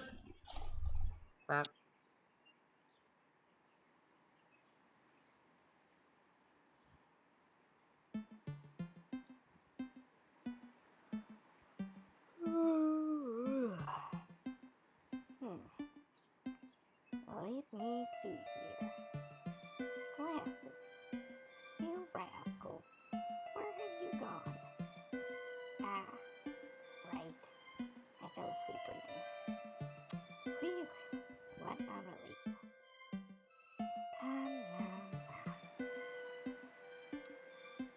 Time for lunch.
We're back.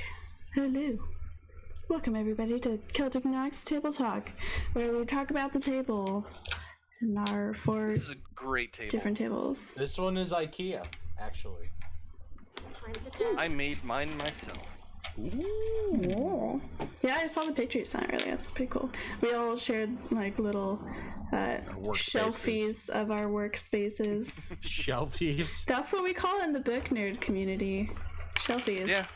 I appreciate it. This is a known term. Yeah. Yeah. We had It's established going on Twitter at one point.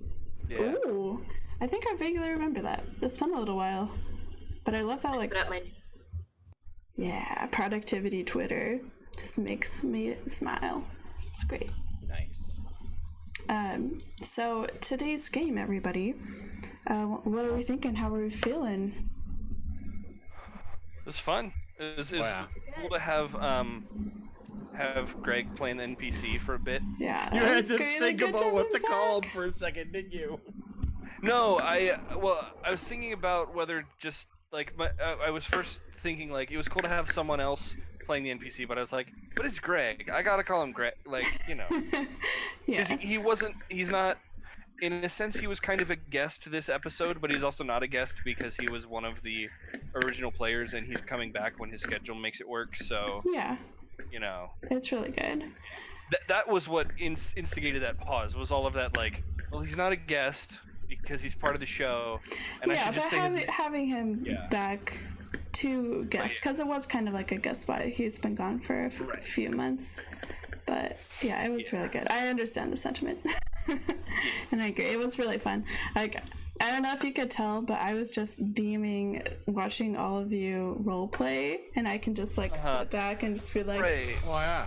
Well, that was one of the things that I know Jerry's talked about it before. Is that like sometimes as a DM, you're doing a lot of the legwork, and then sometimes as a DM, you're just sitting and watching the players. Yeah. And it's cool. It's cool to get some of both. But it was cool that this session started with like, since it was mostly conversation, and the most important NPC was being played by Greg instead of you. You didn't have as much you needed to do for a little bit, and like you were still, you were mediating for the dwarves, but otherwise it was just kind of like let the players be their characters for a bit, and that's cool. It was fun. I do like that. And next game we'll actually have some combat again. It's been a minute. It's been mostly exploration and our role play. But yeah, I don't think we had an encounter last session. I don't think so. I have I have one question and one comment kind of about the same thing. Are we Okay. long rested now too? You are long rested. Okay. So you're long rested and you're leveling. Yay, spell slots back. Woo! Yay! And then the comment was the like as the dungeon master, I this was something I noticed from our Thursday game is like when I recorded it for us, because I record each channel, I can't believe how much talking I do. I was like, holy crap, I need to shut up once in a while. and then I realized it's like, no, it's just that's how much I need to lay the groundwork on some of this stuff. Yeah, because really, like, up to this point, there's been some of those exploration episodes where I'm just, like, describing things and telling you all the lore bits and whatever.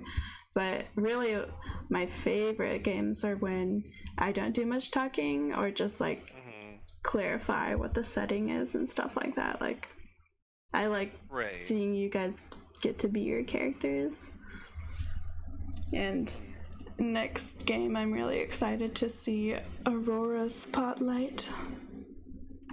Oh no. Perhaps. Ooh. 5 shadowing. 5 shadowing. Oh, what?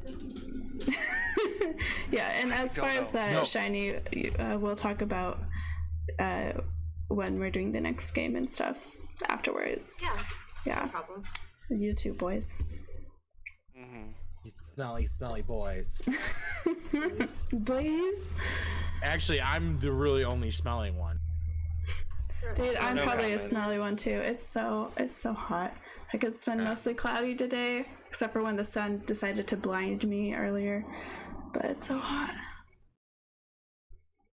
Yeah, it's 1,000,000 degrees everywhere else, and it's just been cloudy here and humid. Yeah, humid. It's the humid part that I don't like. It's gross. Yeah, that's just, yeah. That was the only, yeah, I had a cookout here on Sunday, and that was the only thing that made it bearable, is that the humidity dropped below 80%. I was like, oh, that's lovely, thank Nice. Nice. you. Everyone was just like, oh, God. Mm-hmm. Yeah. MVP, anybody?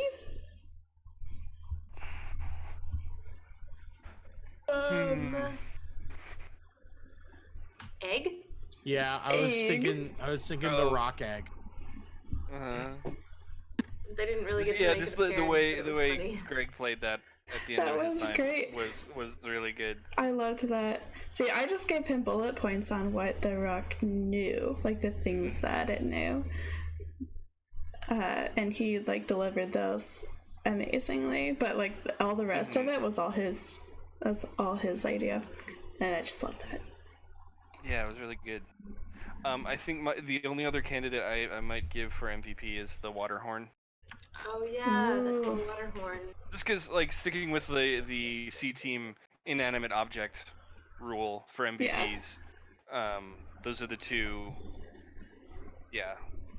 Yeah, that one's gonna be cool. Mm-hmm. Yeah, yeah, the water horn is pretty sweet. Mm-hmm. You can shower with it. Yeah. Just hold it above your head. It just absolutely Inoki can take temperate. a bath that is not in a bathhouse filled with just disgusting soap. Yeah. It's so good. I think there's like the geyser setting of that item. Yeah, that would work as a shower, like a. Yeah, I think you can do pressure. like trickle or flow or geyser. Stream produces 1 gallon of water. Fountain produces 5 gallons of water. Geyser produces 30 gallons of water that gushes forth in a geyser 30 feet long and 1 foot wide. As the bonus action, while holding the decanter, you can aim the geyser at a creature you can see within 30 feet of you. The target must succeed on a DC 13 strength saving throw or take 1d4 bludgeoning damage and fall prone. It's power shock. Fast. The one downside of the like magical protection and purity thing is that Whip won't be able to like combo with you using shape water and other spells, but there are other sources of water because it's that water is protected from magic, right? Only in the decanter. Only in the decanter. Yeah. That's not how I understood it when it's you were saying not it that earlier, it's protected from magic. It just can't be sullied by like poison and dirt and things like that. The one thing though, I think you did specifically say it can't be frozen, right? Like it stays it can't be frozen. That's true. So that's one of the things shape water can do to normal water is freeze it. So I can't pour this water out into a bucket and then boil the bucket because it can't be boiled either. It can't be boiled. Nope. It stays the same temperature. Kool-Aid. Yeah. No Kool-Aid. You have to provide your BYOK. Bring your own Kool-Aid. I always do. Truckleberry. That's true. Well, are there any interesting things? I know you guys were all looking at your level up characters. The druids get more wild shapes. It's gonna be fun. Yeah, wild shape gets better, and we get ability score improvements or feats. So the thing I was really excited about that I started talking about just before we came back from break, so no one heard it because we were off stream, was that I don't have -2 to charisma anymore because I took my charisma from 7 to 8, and then I also got a +1 in. I took my wisdom to 18, so that's +4 now. Yay! Sweet. It's interesting because I have Inoki Bolette Morale, who is my level 12 version, and I'm like, well, what did I do on that character? I'm like, yeah, I'll just do that again. Oh, nice. I took a little bit more charisma and a little bit more wisdom. Nice. So what should I add as a wild? Ooh, that might be fun. Yeah, I don't know what I'm gonna do yet with Aurora, but usually I do feats at level. Feats are fun. I do like choosing feats. In Doctor's game, my Bard luck just got the mounted combatant feat, so that I can protect my bird horsey. Nice. Yeah, that thing is gonna be well. And remember now, like you can actually control it fully. Probably Yay. a couple levels. I'll let you fly on it. Yes. I was looking at the beasts that are just sort of like in D&D Beyond to look at. So I sorted the monsters page by like filtered by beast, max challenge rating of 1/2, and a couple different environments that fit like where Whip has been, where he might have seen creatures. Yeah. And I'm not going to try and argue that Whip has seen this creature, but one of the first creature that showed up on my list is Onyx, the cat from Acquisitions Incorporated. That's funny since the book It was came a out. CR0 beast of size huge. So if you go to the see, I'm on the character sheet, and if you go to extras and then click on wild shape and manage extras, that one's not on. However, it's Underdark Urban. Yep. I might add a diseased giant rat. Oh, that's gross. I like it. Because I'm gonna stick with the theme of let's do something disgusting. Yeah, why not? Disgusting ain't a crime. Neither is D&D. There's no foot beast, so moldy rat. It's fine. If you want to be a moldy rat, you can be a moldy rat. That's right. Giant poisonous snake. Fiendish giant spider. Ooh. Oh, I didn't see that. It's from Out of the Abyss. Oh yeah. I'm confident that Whip has not seen one of those, but part of the description says former servants of the Drow. So Inoki may well have. I am gonna add that because I can have as many like lined up here that I would change into. Yeah, that's actually a pretty common thing if you read Bob Salvatore's books. A lot of the higher houses in Menso Baronzon, they all have a core of soldiers that what they do is that's their steed. Yeah. Oh, yeah. And the cool thing about it is the giant spiders, like they can crawl on the ceiling, and they're people like the Drow are trained to like attack that way. Like especially if there's in a hallway, the one will go crawl on the ceiling, and basically they'll do like lancing that way. Yeah. Interesting. Pretty cool, man. Oh, who's the Muse? I can't talk today. Words are hard. It's fine. Who's the Muse says, would the rat have shrooms growing on it? Inoki. All of Inoki's wild shapes would have some sort of diseased fungus growing on them. Gross. That is That's a silly question to even ask. That's the brand. And the none of like so the cranium rat has like little toadstools growing out through the cranium part. The other existing wild shape that Inoki had was the deep roth, which is essentially like a giant underdark cow, or like a giant underdark bull. And normally they're like the meat is purplish, but the way it would be basically just the whole like it's disgusting and I love it. Me too. But like everything would be like you would have growths coming off of like its beard and all. Yeah, it would be just absolutely disgusting. The diseased giant rat is basically the same thing. And the spider, I'd have to think about the look for the spider a little bit because that would have to be. It may just end up being the spider. because that's almost disgusting enough on its own. That's funny. It may be like colored differently. Like it may be brighter colors. Like Ooh, yeah. myconic colors, yeah. Ooh. Or like a spider with a butt that looks like a mushroom. Yeah. Like it's Inoki's cap is the butt. Like the red with white dots. So is polka just dotted. like that. Yeah. That's gross. That's weird. Yeah. I'm there for it. It's great. You have a good night, Ooze. Yes, have a good night, Ooze. Thanks for hanging out on the stream. Well, any other closing thoughts before we conclude tonight's table talk?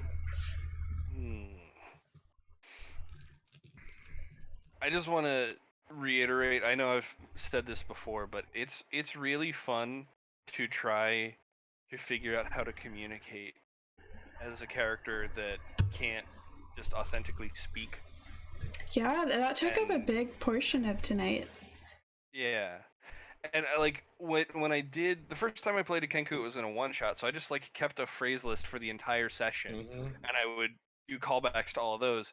It's a little bit harder to feel like it's weird to try and do a callback from like 2 or 3 sessions ago, especially since in real life time that could be a couple months, depending on when we have breaks and stuff. Yeah. So like I've only really done callback phrases that were like really noteworthy at the time when they were originally used. Yeah. And so beyond that, Whip has ended up being far less conversant than I had sort of planned, because I don't want him to just be a parrot and like repeat things the minute someone else has said them. He does that sometimes, but it does get kind of old. It's been sort of interesting to navigate that and you know, have a couple phrases he says quickly, but then beyond that, just kind of try not to use words. Yeah, I think later in the game when he is in game, like absorbed more phrases just over time naturally. I think it will be more of a situation where like if there's just a really complex idea you're trying to iterate outside of using spore rapport or rapport spores, then I'd probably just have you like roll to see if you had picked up those words, and then and maybe do like some sort of like, as the player, say something in a sort of like broken English, short words, few phrases that like don't quite all fit together, to do my best with something like that, and then sort of roll for how well that actually gets across. Yeah, exactly. That sounds good. That's good. Because yeah, like there's not much that's actually written down in terms of the rules of how Kenku mimicry works. It basically just says like they have to repeat things they've heard. Yeah, pretty much. But you can work that anywhere from like they can only repeat something they very recently heard exactly as they heard it, like a perfect, you know, playback, all the way to if I've heard a word, I can use it in a sentence. Yeah, exactly. You know, and like anywhere in between. I've seen people play it with like they use a soundboard for like a character from a TV show or something, and like those are the only things their Kenku can say. Oh my gosh. So you know, like there's a lot of freedom, and it's more about like how the player wants to do it, how the DM and the other people at the table. Like I don't want to ever make it annoying for other people that my character can't communicate too well. He does great. But, I think you do it in a very interesting way. Like it's not like an obnoxious bit that's taking up the spotlight all the time or anything. Like when you play into it, like it's it shows how your character thinks about it, and that's interesting. So yeah, I love it. You guys are the best players ever. I enjoy this game of Dungeons and Dragons. Well, I think we shall call it a night, and I will be tweeting about when we're playing the next game, because we're going to talk about it and kind of assess things there, but we will definitely let you, internet, know about that. this thing. Yeah, so stay tuned. You can enable notifications on Twitch if you follow and turn notifications on, and you can also see when we're going live by following us on Twitter. And our handles are in that corner of the stream. Yes, over there. Thank you, Doctor. And you can give us all a follow. So thanks, everybody. Have a fantastic night, and may the winds be ever at your back.